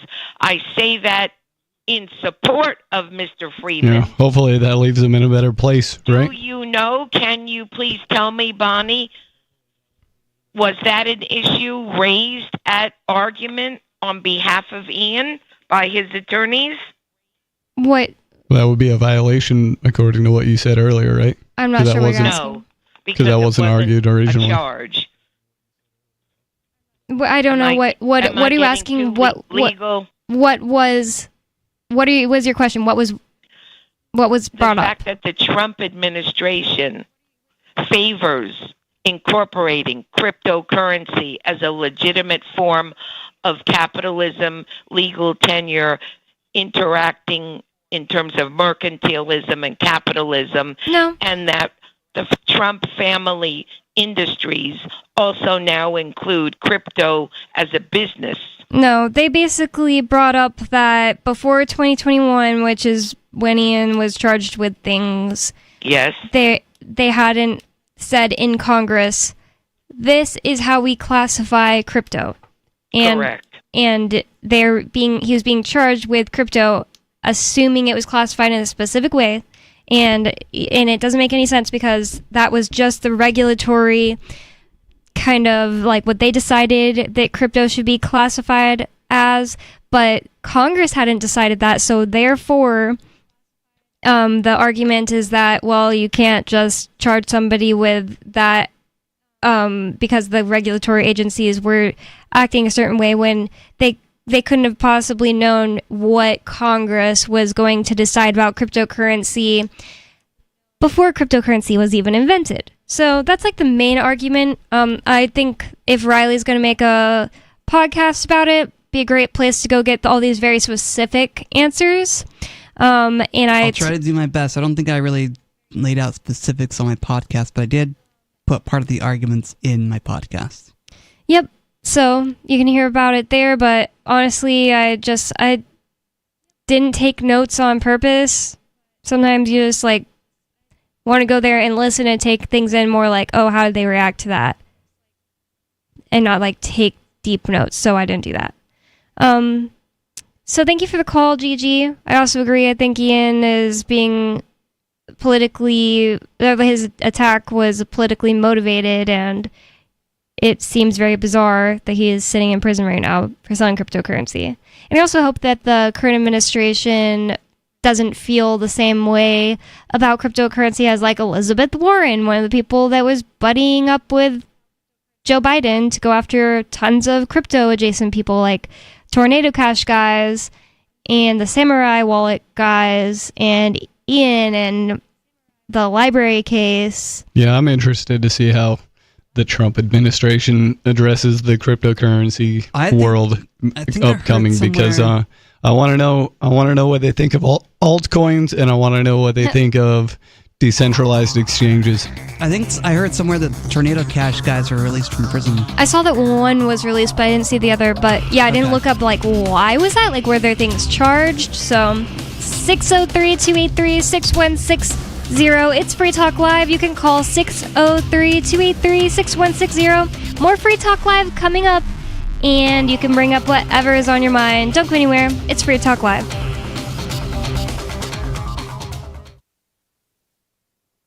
Some of you have wanted to support Free Talk Live's mission on a monthly basis, but don't want to support Patreon. Now we have an alternative that also helps our premier streaming platform, Odyssey. Visit video.freetalklive.com and click Join at the top of the channel. You can subscribe for $5 per month, and unlike other subscription services, Odyssey adds their processing fee on top, so it'll cost a little over $5 per month, but Free Talk Live will receive the entire amount you pledged. Higher donation tiers are available if you're feeling so inspired. You'll get a special membership badge that's visible in the Odyssey chat room, and if we get enough supporters, we may enable members-only chat. This new subscription method is a great way to decentralize our direct listener support away from just Patreon and also support a libertarian-run business, Odyssey. Please visit video.freetalklive.com and click Join to subscribe to our Odyssey channel and help support spreading our message around the planet. Visit video.freetalklive.com and click Join today. There are basically two types of advertising, direct response and branding. Radio's great for direct response with its low cost to listener ratio, but audio can't be beat for branding, which is a longer term endeavor. You want to be the first thing that someone thinks of when they think about your product or service. If you have a local business that you want kept top of mind in your community, call the station. If you need national reach, Free Talk Live's got around 200 radio stations, millions of monthly listening sessions, can suit all budgets, and if we don't think we're right for you, we'll tell you. Email me, mark@freetalklive.com. Tired of cancel culture? Sick of mega tech corporations holding an axe over your head? Join the LRN.FM Matrix chat server. It's self-hosted, so no one else can tell us what to do or say. Don't like the existing channels? You can make your own. You can even connect into some of our channels from other Matrix servers. It's federated. For the full LRN.FM Matrix experience, though, you should join our server via the step-by-step instructions at chat.lrn.fm. chat.lrn.fm. The latest episode of Free Talk Live continues with Hour 3 up next after the news here at listen.freetalklive.com. From Feature Story News in Washington, I'm Nina Moret-Potts for the latest world news. Elon Musk has defended his mission under the Department of Government Efficiency in a press conference in the Oval Office, flanked by his toddler son and US President Donald Trump. The world's richest man argued that he has the mandate of the American people for major government reform, saying that's what democracy means. He also added there are basic things that need to get done in terms of common sense controls, insisting his measures aren't extreme. Elon Musk has initiated a charge to dismantle whole government agencies and buy out hundreds and thousands of federal workers from their jobs. He's also taken over the payment systems at the Treasury Department. No, the stuff we're doing with the Treasury Department is so basic that you can't believe it doesn't exist already. So for example, like I mentioned, just making sure that when a payment goes out, it has to have a payment categorization code. It's like, what type of payment is this? You can't just leave the field blank. Currently, many payments, the field is left blank. And you have to describe what's the payment for, some basic rationalization. That also is left blank. Israeli Prime Minister Benjamin Netanyahu has said the ceasefire in Gaza will be off the table if Hamas doesn't release Israeli hostages on Saturday. Hamas had earlier said it would not release 3 hostages as planned because it accuses Israel of breaking the ceasefire. Benjamin Netanyahu has also warned Israel is poised to return to intense fighting until Hamas is crushed. Meanwhile, US President Donald Trump says he doesn't think Hamas will make the deadline, earlier saying, "Let hell break out if Hamas doesn't release all hostages." Jordan's King Abdullah has said his country would take in 2,000 sick Palestinian children from Gaza, signaling new openness to a plan by US President Donald Trump to resettle the residents of the war-torn Strip. Speaking to reporters during their meeting at the White House, President Trump asserted again that the US will have Gaza, citing US authority to claim the enclave. Kate Fisher reports from Washington. President Trump made no attempt to soften his proposal to take over Gaza and relocate Palestinians, even as King Abdullah of Jordan, seated next to him in the Oval Office, suggested that the Arab world was opposed. The king declined to say whether he would be willing to take in refugees in large numbers, saying he'd wait until Egypt had a chance to weigh in.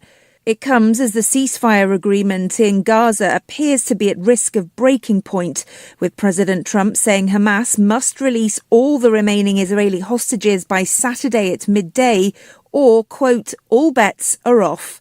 Kate Fisher, Washington. Russia has freed American detainee Mark Fogel. The 63-year-old schoolteacher was released from prison on Tuesday, according to U.S. National Security Advisor Mike Waltz. From bureaus worldwide, this is FSN. With FSN Spotlight, I'm Simon Marks, looking in more detail today at the AI summit that has been taking place in Paris. French President Emmanuel Macron announced the continent plans to reduce regulation of AI in a bid to spur more investment. The EU's digital chief also promised to implement changes that do not halt or constrain Europe's ability to avail itself of artificial intelligence. Michael Birtwistle is with the Ada Lovelace Institute, named after the British mathematician whose work inspired early computer programs. It doesn't get us any further on the safety commitments made at previous summits. There's not really any new commitments, and after a year, there's no ways to make sure that tech companies can't just mark their own homework. There is, however, some room for hope. I mean, the real big question at the summit is about what futures we get from AI technologies. Where we go with AI isn't predetermined. It is shaped by the choices that companies, governments, and wider societies make now. And where governments want to be the ones choosing what futures we get from AI, they are going to need to put things in place to make sure the tech works, that it's safe, but also build and invest in these alternatives that are going to ensure that the benefits of adopting that tech can be felt and that we won't just be paying extortionate rent to a few large companies for a generation. Those moves in Europe come at a time when the Trump administration is promising to cut red tape in the United States and the regulation of tech industries. With FSN Spotlight, I'm Simon Marks. And a reminder now of the hour's top story. Elon Musk has defended his mission under the Department of Government Efficiency in a press conference in the Oval Office, flanked by his toddler son and US President Donald Trump. The world's richest man argued that he has the mandate of the American people for major government reform, saying that's what democracy means. And that's the latest world news from Feature Story News. I'm Nina Maria Potts reporting. This is the Onion Week in Review. This week, mothers across the nation invented a new drug to worry about, confirming that the completely fictitious new substance was appearing in schoolyards across the nation and is easily created from simple household products like sugar, window cleaner, and petroleum jelly.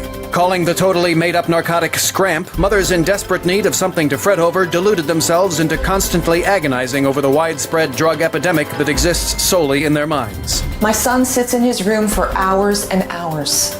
It must be Scramp. He's a Scramp head. I bet they'll figure out how to scramp with this too. In other news, a man confidently strides through a beaded curtain without parting it. A father takes a picture of his daughter every day from birth until he abandons his family. And the same homeless man is always begging for change on the same United flight. Stalled contract negotiations have prevented me from reviewing any more news until I receive a co-producer credit. But for more, visit theonion.com/newsbeat. Got Telegram? You can follow our channel there and discuss show prep with other listeners at telegram.freetalklive.com.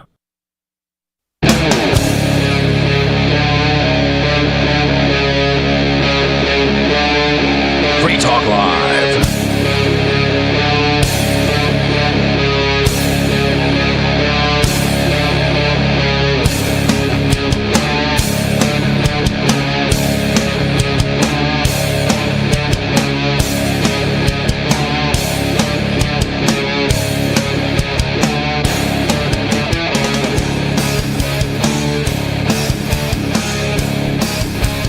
It's Free Talk Live, talk radio that you control in 603-283-6160 is the phone number. That's 603-283-6160. And are you tired of the oppressive rules and moderation of the big tech social media sites? Our Mastodon server at social.freetalklive.com can set you free. Mastodon is free, open source, decentralized, and federated. Multiple apps are available for iOS, Android, Windows, Mac, and Linux. Social.freetalklive.com. And with you on the show tonight, Free Talk Live, you've got me, Bonnie. Riley. And Stu. And we already have a caller on the line, so let's go straight to, I'm pretty sure this is Cadu in Connecticut. Is it? Are you there? I'm not Cadu, but did you press the wrong button? Nope, I didn't press the wrong button. I just, for some reason, thought this name was Cadu. My bad. What's your name and topic, please?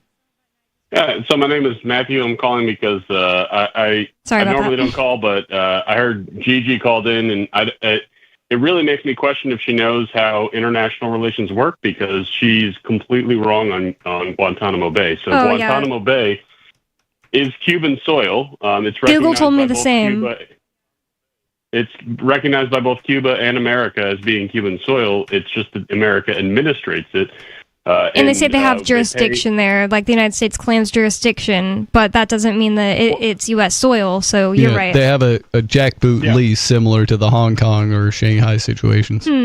Yeah, and it's interesting because they actually, so the U.S. pays Cuba. They send a check every year.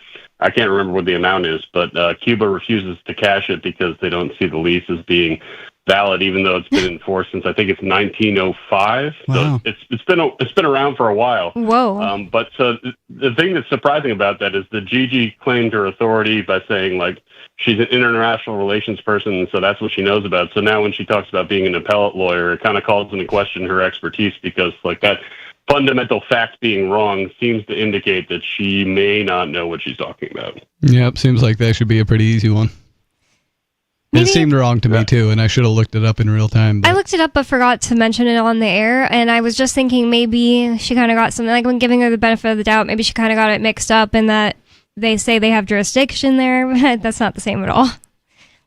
Well, so the thing that's surprising is because that's why all the people, like all the people that are being quote unquote tortured, are in Guantanamo Bay, because it is not U.S. soil. The entire reason why the Gitmo prison complex exists is because it's not U.S. soil. So like the fact that she doesn't seem to understand that, like that's the fundamental argument of why that entire infrastructure exists. It's just kind of strange. I thought that was the case, and I think it's kind of stupid, and they should just, if they're going to torture, they should just do it and, wherever. Well, the United States, it seems, is all built on this facade. Like, as long as the people think a certain way, like they think they're free, then things work better for them in their way. I mean, in their view. If I may, if I can pivot to something that came up after I called. Sure. You mentioned Elizabeth. I think Stu mentioned Elizabeth Warren. Did any of you happen to see the RFK hearing confirmation for where Elizabeth Warren stepped in it in a big way? No. So basically, she talked about, she wanted him to promise that he wouldn't accept any money from pharmaceutical companies if for 5 years after he left government service. And he said, absolutely not. Like, I don't even think they'd pay me, because they hate me. I hate them. I sue them all the time. And then she asked him to promise that he wouldn't sue pharmaceutical companies for negligence. And he said, that's the dumbest promise I've ever heard. Why would I promise not to sue pharmaceutical companies that are injuring people? It's just crazy to see how things have flipped in the Trump administration. I did hear the Bernie Sanders part of that confirmation hearing, and RFK was not shy about telling Bernie Sanders that he was one of the biggest offenders of taking this big pharma lobby money, and Bernie had some non sequitur arguments and a bunch of fallacies to throw at him, call him an anti-vaxxer, all of that good stuff. Yeah, well, it's funny because like Joe Rogan harps on it a lot, where he points out the fact that when you look at legacy media companies, so like the big television stations, the big internet companies, all of them make 60 to 70% of their revenue from pharmaceutical companies. So brought to you by Pfizer. Yeah. Why would they ever say anything critical about vaccines, medications? One of my favorite medications is they make medications for OIC, which is opiate-induced constipation. So like if anyone that's ever done opiates would know that one of the side effects is you get blocked up. I got to keep it FCC friendly, but so instead of just being like, hey, maybe we should not prescribe so many opiates, they're like, no, we're going to make a drug so that you can take all the opiates you want and you won't get backed up. And it's like, this is like, if I was to take the issue with the pharmaceutical industrial complex and distill it into one argument, it would be that. Like, we made a drug for the fact that we overprescribe opiates. Yeah, and then they advertise it on TV as well. Yeah, and then they can stack all the drugs onto you they want and make you poor. I think it's one of 2 countries in the world that allows this type of terrible advertising, where they're like, ask your doctor. Like, shouldn't my doctor be asking me? Well, one thing I remember, Bonnie may have seen this when she was in San Antonio, is that I would drive around there and there would be billboards for PrEP, which is pre-exposure prophylaxis. So it's basically drugs you can take to not get HIV from someone who is HIV positive. It was like, well, there's a much easier way to do that. Like, you don't need to take a pill. You can just not do that. But they've got billboards around advertising it. Wow. Yeah. I definitely think people should be on PrEP if they're going to be if like the thing is like, yeah, you can just not do that. But if you're going to do that, I think you should be on PrEP. I remember somebody I knew who's stupid was prostituting herself and my gay friend was like, "Are you on PrEP?" And she's like, "No, I don't need that. I'm not a gay guy." Yeah, but you're prostituting yourself. That was one of the myths they started back in the 80s. Yeah. It was only going to affect gay guys. But I mean, there's nothing inherently immoral about having a loose sexuality, so to speak. And if a person wants to make that choice, then and it doesn't hurt anybody, as long as you're not hurting anybody and you're consenting and everyone involved in that agreement in that situation is consenting, then.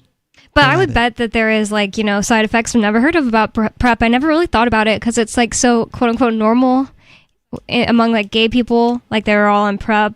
Right, I wouldn't trust the pharmaceutical. Yeah, and I would be concerned enough about the side effects that I wouldn't take it, even if I wanted to have that kind of a lifestyle, and it would probably just make smarter choices. I'm sure that you can still get it on PrEP. It's probably like, oh, well, it's only this much percent effective. I mean, I never looked into it. I also don't specifically remember those advertisements, but I believe it. Well, I mean, so it's PrEP is incredibly, PrEP is basically as effective as birth control. So it's like, it's not completely effective, but it's close. But I mean, if you have any questions, Aria has admitted to being on PrEP based on her activities. So if you have questions, she can probably answer them. Okay. Anything else for us? No, thank you. Thanks for the call. We have another caller on the line. Tom in New Hampshire, you're on Free Talk Live. What's on your mind? Yeah, good evening. Of course, Donald Trump is lining up prison cells in El Salvador's notorious prison down in Central America to lock up. First they come for the criminal aliens, and so you're not going to have a whole lot of opposition to them. I mean, if they're criminals and they're from Central America, why should we care whether they're returned to Guatemala or El Salvador or Nicaragua? And couldn't even point out which one is which on a map, even if the names are right there, because they're too stupid to know how to read a map, most of them. So they wouldn't care which country the federal government sends those criminal aliens to. But what he's really doing is, first they came for the criminal aliens principle, and then they start expanding it. He really wants to get Liz Cheney and Mike Pence and Jack Smith, the federal prosecutor down in Florida, and some of his so-called enemies, these people who had the nerve to go after him for his crimes in his first administration, and he wants to put them in Central American prisons in order to intimidate people into falling in line with them. And the thing is, if you impeach Trump, they do have grounds for it, firing some people that he didn't have lawful authority to fire, and also the executive order on birthright citizenship, which is not only unconstitutional but also a violation of the Immigration and Nationality Act. It makes no sense. I mean, I looked quickly while reading an article at what the 14th Amendment says about citizenship, and it seems pretty black and white. Yep. It seems pretty black and white. I can't believe. I'm pretty sure that's one of those things that he said, he put that executive order, whatever, just because knowing it's going to get overturned, just so he can tell his followers, like, listen, I tried. Because there's no way it's going to stand.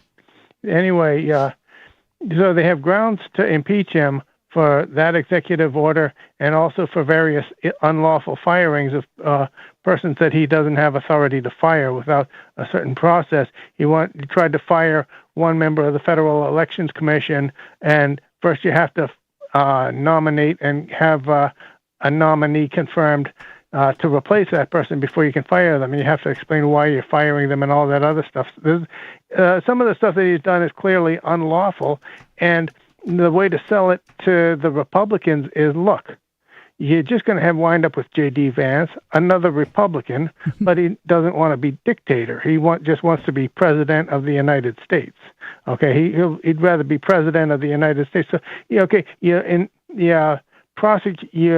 impeach Trump, and then the Senate has a majority of Republicans, and they impeached him before, and nothing happened. They impeach him, but the Republicans, if they ever say enough is enough, the problem is that it's a majority of Republicans in the Senate, and even when it's not, you got to have a 2/3 majority to convict somebody. Mitt Romney was the only Republican to vote to convict Trump on anything, and that was when he did that. There was 2 impeachments, and he voted to acquit. He said not guilty on one and guilty on the other, and that tells me at least he's going by what he honestly feels the evidence shows. Okay, so he's trying to do it right, not just follow party lines. He's going by what the evidence actually shows as far as he can tell. But yeah, you got grounds for impeachment, and you can contact J.D. Vance at U.S. Senate, Washington, D.C. Just write that on there, and I've sent him some postcards at his U.S. Senator office in Ohio to tell him, look, you're the last line of defense. I don't know. Why do you think that he would be open to that? It seems like he likes Trump. Yeah, but he'd rather be president. I don't know. I don't know that that's the He case. cannot preside over the impeachment because when the president of the United States is tried, the Chief Justice shall preside. So he wouldn't preside over it, but he can say, look, I mean, it's time. Then why is he the last line of defense? I think a lot of Republicans would rather have J.D. Vance than a dictator wannabe Adolf Hitler type. Well, you can keep on hoping. I just don't see it happening. Didn't happen last time, and there was a lot more people that hated him then, I'd say. Yeah, they impeached him twice, and both times failed. Yeah, I forget what the second part is. Like, they impeached him, but then why didn't he actually have to leave? There's like a second part. I don't remember. It was, I think, near the end of his administration, so who knows? I have a hard time following WWE, especially like the more nitpicky parts of it. Yeah, that is like nitpicky. Yeah. It was so like boring. I remember where it was when I heard like Donald Trump got impeached. I was like, whoa. So he's like, you're not going to be president anymore. Who is? And it just never came. Like he just continued being president. So I was like, what's that even mean now? Oh well, kind of. I just kind of don't care. I don't. Well, here's one thing I'll say. Apparently, there's this like whole idea that everyone knows like the vice presidents almost never become president. It's like a dead end. So unless you're like, if you really wanted to become president, I don't think you would go that route. Like, oh, I'll become vice president, and then hopefully Trump will get impeached. I don't know. So maybe he doesn't really want to be president. You don't know that. Yeah, I don't know how all of that works. Yep. I mean, like obviously, if Trump got killed, then he'd be president. But I don't know.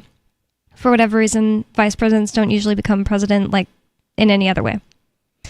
Apparently it's happened before, but whatever. Seems like a lot of times vice presidents run for president later and then lose. I don't know. Al Gore did it, and then recently, Kamala did it, and I don't know. That's just kind of how it seems to me, but. And it was like so. It was a really special, I guess you'd say, situation with Kamala running. It wasn't like a normal situation. So I'm getting this to myself so we can read this story that you sent us to. What is this? What's the topic of what we're about to talk about? Basically, why did it interest you? Is that the Roger thing?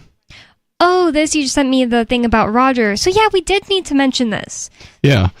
Roger had possibly his last interview in freedom because he lost. Whoa. He was denied his appeal on extradition. Wow. And so he expects to be picked up and hauled off to America anytime now to face, I don't know, more than 100 years worth of charges that they've stacked on him. That's absolutely absurd. That's horrible. Getting extradited. I remember somebody saying that he just fears that he will never leave prison if he ends up being extradited. Now he's basically just sitting there waiting to be extradited. It says a Spanish court rejected Ver's appeal to extradition. Extradition to the U.S. could happen anytime. And then he was interviewed, as you said, by Alex Jones. It says Alex Jones calls on the president to pardon Ver. I hope that he pays attention to Alex. I hope that that's something that that'll get to him. I feel like if Alex Jones says something to the president, it might get to his ear. Maybe, but Alex Jones. Well, Alex Jones has a lot of listeners, so if his listeners take this up as one of their pet projects, then they might make a big enough wave.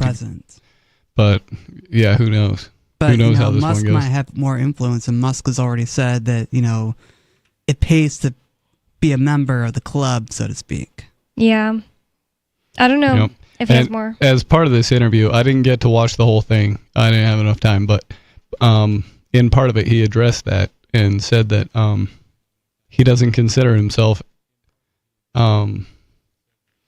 like he doesn't want to be outside of the club. He just feels like he was chased out. Mm-hmm. And he's got a good argument for that because they've been after him for a really long time. That is a good point, yeah. They the ATF busted down his door for selling explosives because he had an online fireworks sales company. Yep. How absurd. How absurd. Yep. That was an important update we needed to bring up that, Roger Ver is being extradited to the United States pretty much any time now. Very sad. It's just like things get a whole lot worse for you as soon as you're extradited when you have the Eye of Sauron on you. Yeah, pretty much. So, glad we brought that up and were able to tell people about it. This is from the Wall Street Journal. Their question is, where's Doge when you need it? And their idea is basically they think that Trump isn't going after the most important things using Doge, meaning the Department of Government Efficiency. So I want to see what they think is so ancillary about what Doge is doing, and what do they think he should actually, like the president and Elon should actually be going after. And apparently they're 19-year-old cronies. They're not cronies. I don't know why I said cronies. That implies like that they're criminals. I guess I meant to say like their team, but cronies came out. Yeah. Well, cronies makes a lot more sense there. Yeah. Well, whenever I'm talking about the government, I often say stuff like that. So Maybe you meant to say groupies. maybe. So, no, I actually think that those people are kind of cool because they I don't know if they're hackers or what, but they used internet and AI skills to audit a government entity and find where they were doing spending money on stupid things. So I actually really didn't mean to call them cronies. I just I thought of group or something like that. So Elon Musk and the White House are moving fast to shrink the bureaucracy, or at least the easy targets, is what Wall Street Journal says. It's so weird. I feel like USAID is huge, but they say, but maybe they should pay more attention to the administrative state that grinds ahead with the Biden agenda. Consider the Justice Department's antitrust lawsuit last week seeking to block Hewlett-Packard Enterprises' $14 billion acquisition of Juniper Networks. Do you guys know anything about this? Because I don't. No, I don't know anything about it either. Biden Assistant Attorney General Jonathan Cantor reviewed the deal but didn't pull the trigger before leaving. So why is the Trump administration going ahead?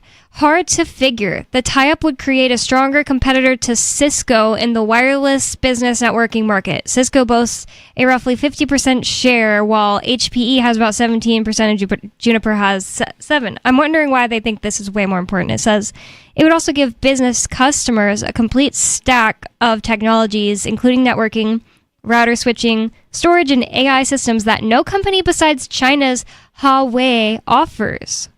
Interesting. Huawei is banned in the US for national security reasons. Many businesses prefer to use one company for all technology solutions. European and UK regulators cleared the deal, yet the DOJ lawsuit says the deal would increase overall market concentration in the wireless networking market and supposedly hurt smaller rivals.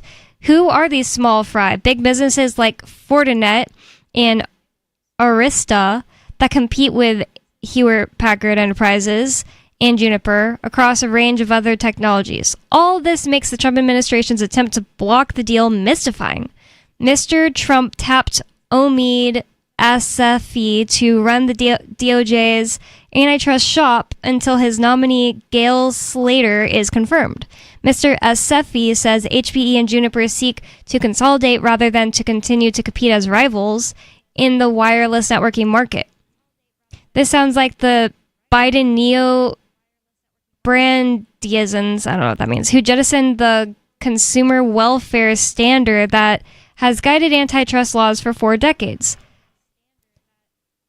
Because they want to consolidate instead of competing as rivals.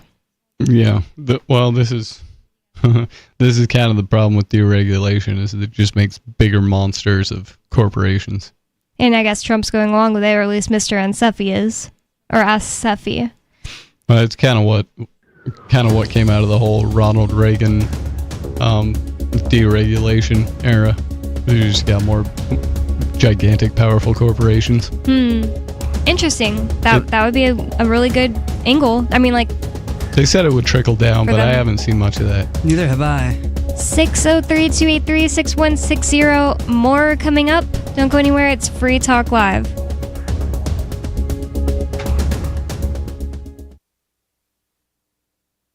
This hour of Free Talk Live is brought to you by Dash Digital Cash. Dash is the cryptocurrency designed to be used for spending. Tired of the ever-inflating US dollar? You can live your life on Dash instead with some handy websites. BitRefill.com has been accepting Dash for years and has a ton of big-name retailers and brands including grocers, gas stations, phone refills, Amazon, and even prepaid MasterCards. Plus, many of their gift cards are available at a discount. But what about paying your bills? Spritz.finance can do that, and they can send dollars to your bank account in case you still need those for some reason. Dash is one of the oldest cryptocurrencies and is widely available on exchanges, including the decentralized Maya protocol, and in multi-crypto wallets. It's easy to get and use Dash. Start by learning more at Dash.org. Thanks to the Dash DAO for sending us 32 Dash per month to promote Dash on the air. Visit Dash.org to learn about Dash. Dash.org. From Feature Story News in Washington, I'm Nina Maria Potts for the latest world news. Elon Musk has defended his mission under the Department of Government Efficiency in a press conference in the Oval Office, flanked by his toddler son and US President Donald Trump. The world's richest man argued that he has the mandate of the American people for major government reform, saying that's what democracy means. He also added there are basic things that need to get done in terms of common sense controls, insisting his measures aren't extreme. Elon Musk has initiated a charge to dismantle whole government agencies and buy out hundreds and thousands of federal workers from their jobs. He's also taken over the payment systems at the Treasury Department. No, the stuff we're doing with the Treasury Department is so basic that you can't believe it doesn't exist already.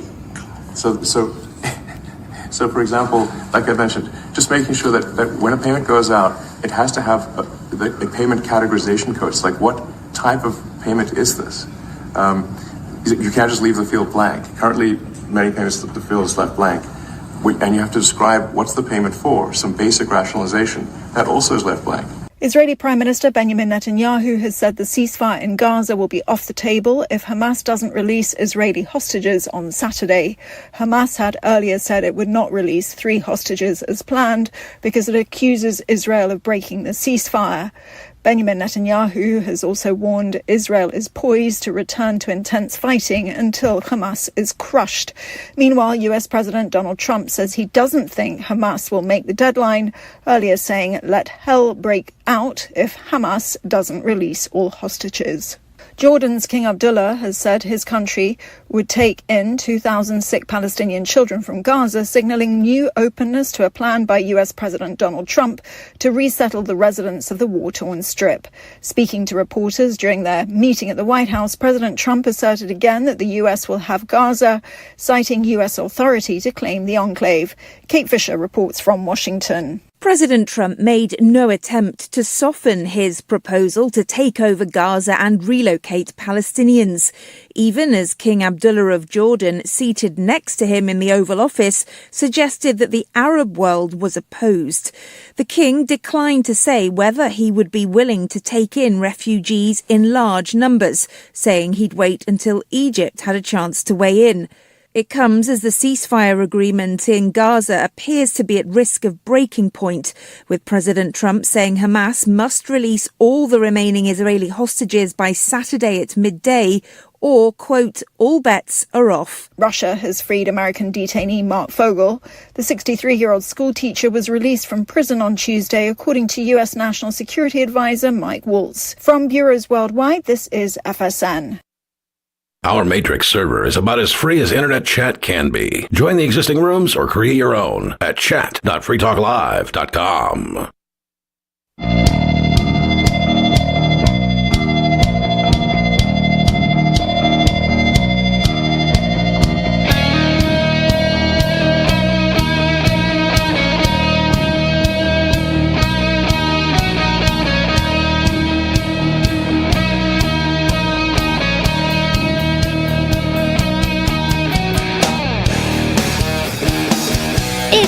Talk Live, talk radio that you control, and 603-283-6160 is the phone number. That's 603-283-6160. Some of you have wanted to support Free Talk Live's mission on a monthly basis, but don't want to support Patreon. Now we have an alternative that also helps our premier streaming platform, Odyssey. Visit video.freetalklive.com and click join at the top of the channel. You can subscribe for $5 per month, and unlike other subscription services, Odyssey adds their processing fee on top, so it will cost a little over $5 per month, but Free Talk Live will receive the entire amount you pledged. You can get a special membership badge that is visible in the Odyssey chat room if we get enough supporters. And if we get enough supporters, we may enable members-only chat. Actually, we did, since that ad was written, enable members-only because there was too much spam. With you on Free Talk Live, you've got me, Bonnie. Riley. And Stu. And you can call 603-283-6160 to get in on the conversation with us. We have a caller on the line, so let's go to the phones. David in New Mexico, you're on Free Talk Live. What's on your mind? Stuff.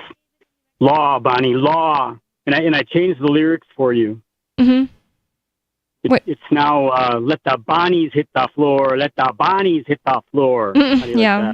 I used to think about that every time I heard that song. I was like, oh, if I just think of it that way, it sounds like it. The dance floor. Okay. Let the Bonnies hit the, get on, yeah. What's your That's a better favorite way to think of music? it, because sometimes I get creeped out when I hear that song. Because if you can do this yourself, if that song's playing and you tell your brain, no, it's saying let the Bonnies hit the floor, it starts to sound like it, and then that's creepy. For me. No, As a Bonnie. It's disco night at the gay bar, Bonnie. But now I'll think of it as as the dance floor, and that will make it better. Anything else? Yeah. Well, what's on your mind about law, David? What do you mean? Well, like Ian's appeal, and like impeachment, and like the 14th Amendment, and like the Immigration and Naturalization Act. That kind of law. What do you think about all this kind of law? Well, first of all, impeachment, let me answer your question. You were wondering, why was he impeached and then he didn't leave? Because impeachment just means that you're taken to trial, and then you have to be convicted, and he wasn't convicted. Oh. He was acquitted. Oh, wow. He was not impeached. The impeachment failed. I thought he was impeached twice, but he just wasn't convicted. Right. Impeached is like being charged, and then he was acquitted of the impeachment charges. That makes sense. Yeah, and let me also interject here. I got Chris Wade beat. He was like however old, and guess what, Bonnie? When I was in first grade, that makes me 6 years old, and they had us do the Pledge of Allegiance, and I had never had any discussion about it with anybody, and it occurred to me as they were making us do the Pledge of Allegiance that this is indoctrination, this is programming, this is brainwashing. They shouldn't be doing it, and we should have a choice. Mm-hmm. And I didn't have any problem with the United States, but that was just my assessment of the situation, being told that we would now put our hands on our hearts and pledge allegiance to the United States. Nice. I think that's cool, but I also don't know if you have Penguin beat, because I even if I said a specific age, I didn't mean that it was literally that. I was just guessing. I'm pretty sure since he can remember, it's the same thing. How about this one then? How about this one? When I was 18 months old, that's less than 2 years. Mm-hmm. When I was 18, you know Nikola Tesla, right? Yeah.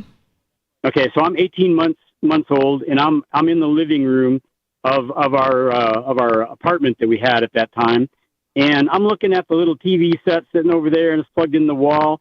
And the thought that's running through my head is, why does the electricity have to go through the wire? Why can't it just go through the air to what you want it to run? That is so cool. You've told me that before, because I told you about my about 1 year old dream I remember having, and you said you also had a less than 2 year old memory of a thought, and I think that is so cool. That's it was actually pretty cool. That was actually at the same. Yeah, the other thing I was telling you was that it was the same age. I was the same age, 18. I just started. Well, no, that's not true. I was gonna say I just started walking, but that's not true. I wasn't walking all that well. It was really, really, really windy outside, and you know that thing. I mean, usually it's in a movie because it's not real, where somebody's walking into the wind and their body's at a 45-degree angle into the wind. Yeah. Yeah. Well, I told my mom when I was 30 some years old, I said to my mom, Hey, I had this dream one time that I described the situation, and she looked at me with her face got all blank and her eyes wide, and she's like, that wasn't a dream. That really happened. I got caught out in the yard all by myself, and a windstorm came up, and I was literally like, I was trying to make my way to a clothesline pole to hang on to it so the wind wouldn't knock me down or blow me away or whatever. And I was like leaning into the wind, literally like at a 45-degree angle, because the wind was, it was literally blowing like 60 miles an hour. Wow. That's so crazy. That's crazy. That was like the oldest I was. I might have been younger actually. I probably had just started walking because the electricity thing was after that, and I was probably about a year old when that. I just had been standing up and walking for I don't know, maybe a month or two. That's so crazy that you were able to stand up against the wind. Yeah, it was even crazier that it was pretty surreal. If you can imagine it being a little kid, and then literally, I remember looking down at my body and thinking, wow, this is really weird that you can like lean that far over and not fall down because the wind is holding you up. You were like a really weird baby, but I think it's cool. Yeah, it's pretty cool. I'm a really weird adult, Bonnie, so like nothing much has changed. What would you expect me to be, baby? If I'm a weird adult, huh? What did you have to say about the 14th Amendment and the birthright citizenship stuff? Because I find it so crazy that Trump can say let me explain that one to you also, because and don't get mad because we're fighting now, okay, Bonnie? So here we go. Ready? Fight. Okay, so you were saying that the 14th Amendment is pretty clear. Yes, it's very clear that if a baby falls out of your vagina on U.S. territory, that doesn't automatically make that baby a citizen. And here's why. Because the 14th Amendment, just like the Second Amendment says, and it says that very clearly, and they try to bastardize that one as well, the 14th Amendment says, and subject to the jurisdiction thereof. Now, let me be a lawyer like Gigi and provide the proof. So, subject to the jurisdiction. So, like, if you're a citizen of Mexico or Guatemala or wherever... Oh, it does say and subject, so born or naturalized in the United States and subject to the jurisdiction, but you could claim you're not.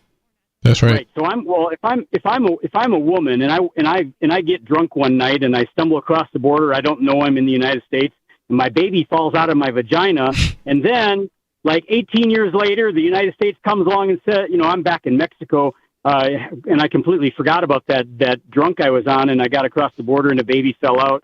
I completely forgot about that, and then I'm down in Mexico, like 1,000 miles from the border, and the U.S. government comes knocking and says, son of Mrs. So-and-so, we're drafting you into the United States military because you fell out of your mother's vagina on our territory. That makes you ours. So get this uniform on and get on and go kill these people we tell you to kill. How do you like that, Bonnie? I'm not saying I like it at all. Okay, right. And it's also that's his way of illustrating that it's a ridiculous notion. Mm-hmm. Right, and also there is actually case law, as explained to me live. But the thing is, I also find it ridiculous that even if you have considered yourself a citizen, that you should be forced to do that. Yeah, true, but to keep the argument on the argument we were originally talking about, that's an example I like to use. Now I'm just saying I don't really think that is that example you just gave is like, oh, and therefore it's ridiculous that makes you a citizen. It could be the case that made you a citizen, and you should still be able to be like, nah, man, I don't want to fight in this war. So I don't know. I'm not saying I actually believe anybody's subject to the jurisdiction. And if you just say you're not, you should just not be. Like, why the heck is being in some desert under the Rio Grande make you subject to jurisdiction? How do you decide that? How do they decide it? True, but what we're trying to do here, Bonnie, is we're trying to supply an argument that they can't deny because it follows the logic and the law that they are using. But so if we use logic and law that they don't accept, they'll shut us down. So if we make an argument using logic and law that they have to accept, then they'll lose the argument. So let me give you a real life I'm case. just helping you out by poking a hole in it. That they would probably poke in it. Okay, well, thank you. Much appreciated. Okay, so let me give you a real life case that proves it probably better. because actually this won in a federal court. I was on the telephone with U.S. Rep. Paul Gosar from Arizona the other day, and he shared the case law that there was this exact thing happened. There was a French woman who was in the United States and dropped a baby out of her vagina, and then years later, when that baby was an adult, the U.S. government came to that baby that had fallen onto U.S. soil and said, "Hey, you owe us taxes." And that French baby, now an adult, went to federal court and won his case that no, you don't. I don't owe you any taxes because when I fell onto your territory as a baby, I'm not subject to, nor was my mother subject to the jurisdiction thereof, and he won. Yeah, but that's what I want to know. What is the reason that he is able to prove that he's not subject to the jurisdiction? Like, just because he claimed it? Because, like, I like that, but I don't know if that's... No, because his parents are of a different nationality. But when you're of a different nationality and you come to the United States, they say you're subject to jurisdiction. Therefore, like, if you commit murder, they can charge you. That's what they say. Well, that's a different kind of jurisdiction. There are many kinds of jurisdiction. It just says the jurisdiction in this 14th Amendment. No, it's all very confusing, and I know they like to make up the rules as they go along. Oh, yeah. And they're never fair about it. Mm-hmm. But yeah, it just says jurisdiction. That's because they, them, those, if you want to use Ernie Hancock, they, them, those know that in the context of a U.S. amendment, that jurisdiction means a certain thing. It doesn't have to do with common crimes like murder. Mm-hmm. They're talking about a different form of jurisdiction, and all of the legal people know that. And so that's the answer to that question, Bonnie. Interesting. That would be so interesting if you know that case to like Google it and find somebody who wrote up something about it. I can do that and get back to you on that. Also, Huawei. That's what somebody else already corrected me. I don't speak Chinese. Got it. I'm sorry, go ahead. Oh, I was going to say, but I know you're not necessarily insulting me, but I think the other guy was. Somebody said that. Probably. And one of the things that Gigi was trying to get out of you is, oh, by the way, I did win an appeal at a state court of appeals, not a federal. But before I heard Gigi's call, in my mind, I was asking myself, okay, so Bonnie, what was the basis of the appeal? In other words, an appeal has to have a question. What is the question, the legal question that when you file the appeal that you want the appeals court to decide upon? So do you happen to recall, you said there were 6 different questions at a minimum.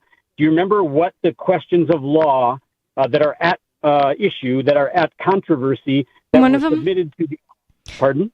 Sorry, one of them that I remember is that, like, I'm not going to know it in the the exact terms that the lawyer put it in, but one of them is that for the running an unlicensed money transmitting business, and I think for the conspiracy, too, for that, it is that, well, could this possibly actually fall under the, is it possible that because of the major questions doctrine that this is a major question because the government, the court can't just decide to put cryptocurrency into the term funds when the government has a law about funds, when that law went into place before cryptocurrency was invented, and then regulators just decided to claim that it falls under that.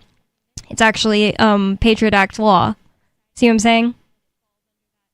Kind of. If you want to clarify, feel free, or if you want to not approach that further, then that's fine. I can try to clarify. So basically, there was a law in 2001-ish.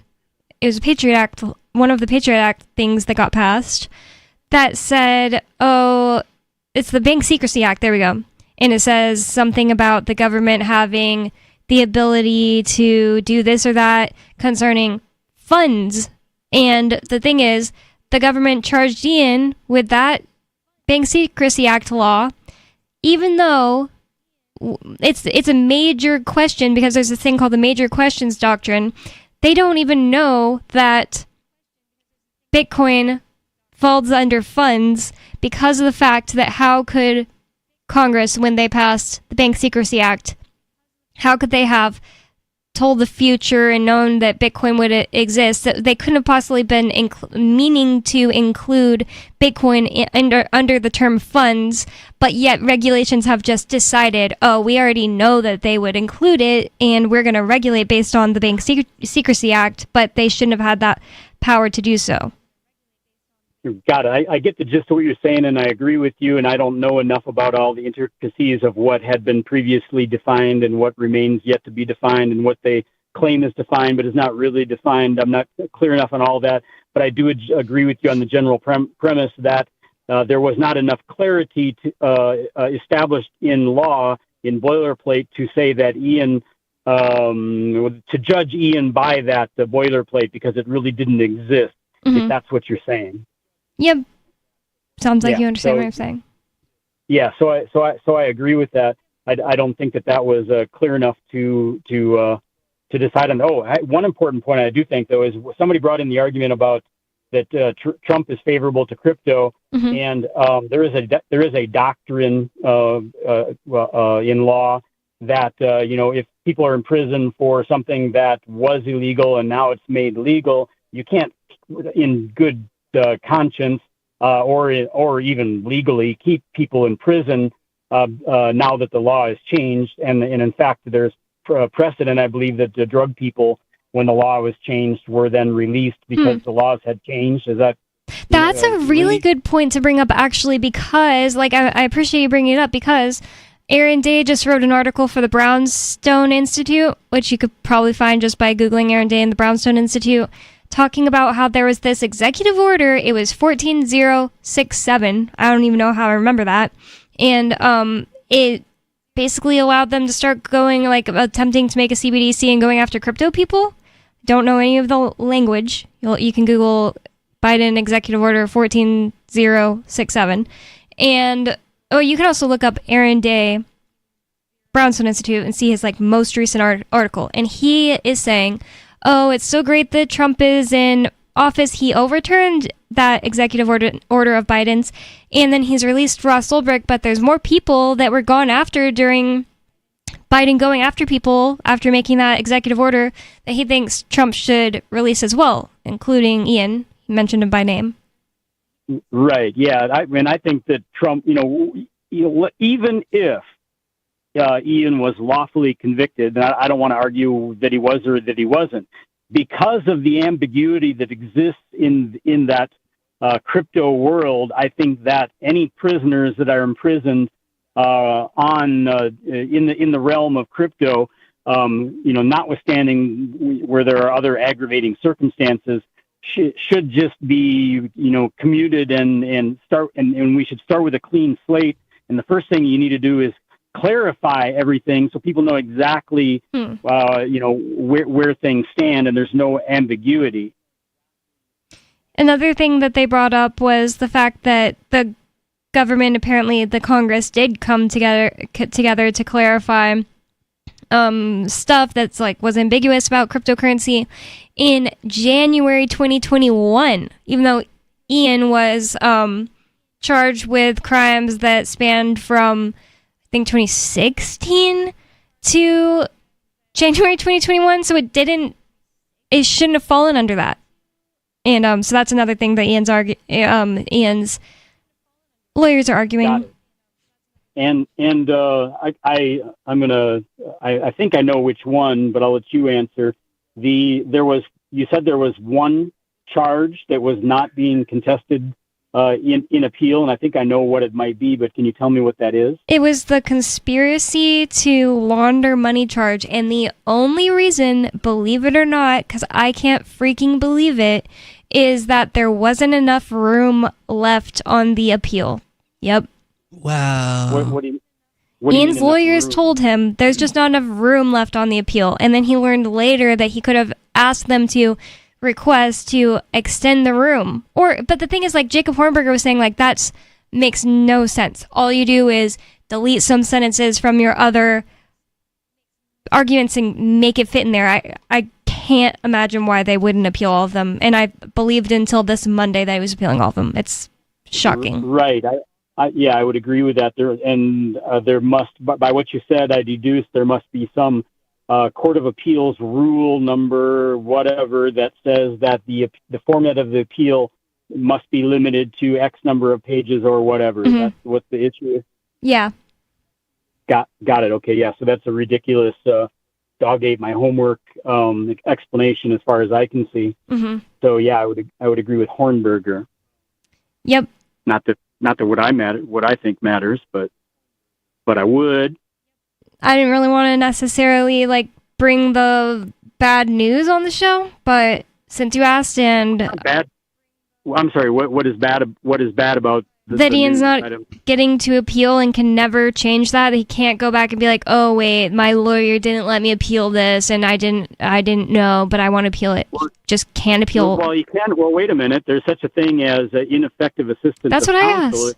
I asked about that. I asked Jacob Hornberger, and he said he doubts that would really fly, and he said that's always a last, oh man, I have nothing else going for me. Let me try to file this kind of thing. It's you'd probably get out of prison by the time they were done deciding that.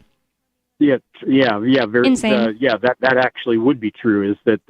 But however, it would, if successful, it would remove.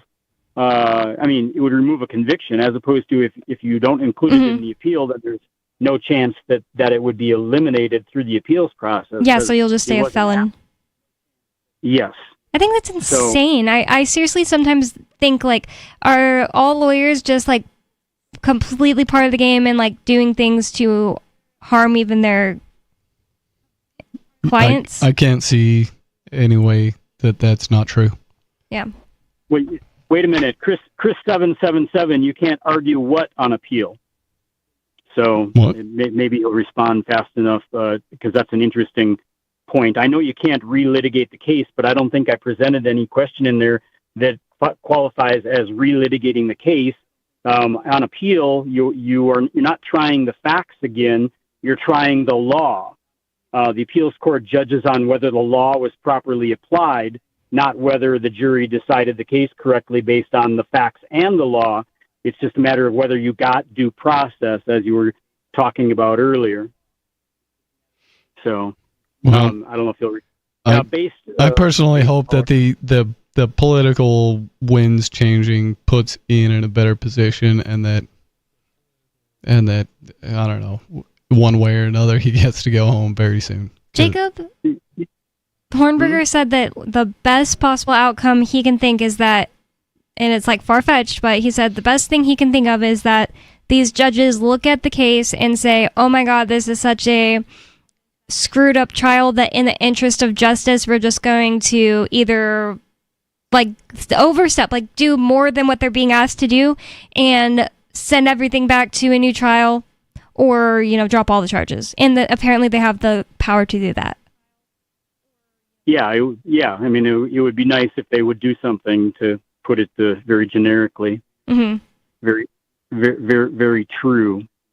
And one thing that Jacob Hornberger used ChatGPT to pull up was he asked about the past of all the judges. None of them are former prosecutors. So that's good. That is good. That's shocking that even just the fact that just 3 are not former prosecutors, because most judges It's shocking you can find 3 judges in America that aren't former prosecutors. Yeah. All 3 of Ian's in this appeal are not former prosecutors. One of them was they used to have their own private practice. The other ones are they were defense lawyers. But thank you for listening. It's been Free Talk Live. You can go to freetalklive.com for more. You can go to freeiannow.org to sign the petition to say that you think this is a travesty of justice and that Ian should be freed. Thanks for listening. Peace. Jack Daniels announced today its plan to start marketing directly to children, adding, quote, "Why not?" Executives for the whiskey company told reporters that they've already slated dozens of television spots showing 10-year-old children drinking tumblers of Jack and Coke in playgrounds, and that the company was planning on, quote, "just seeing how it all played out." Every year, Jack Daniels sells millions of dollars of great American whiskey to men and women all over the world. So, for our next ad campaign, we basically just thought, hey, why not just start marketing this stuff straight to 10-year-olds? If they catch us, they catch us, but we'll see how far it goes, and hopefully we can sell some alcohol along the way.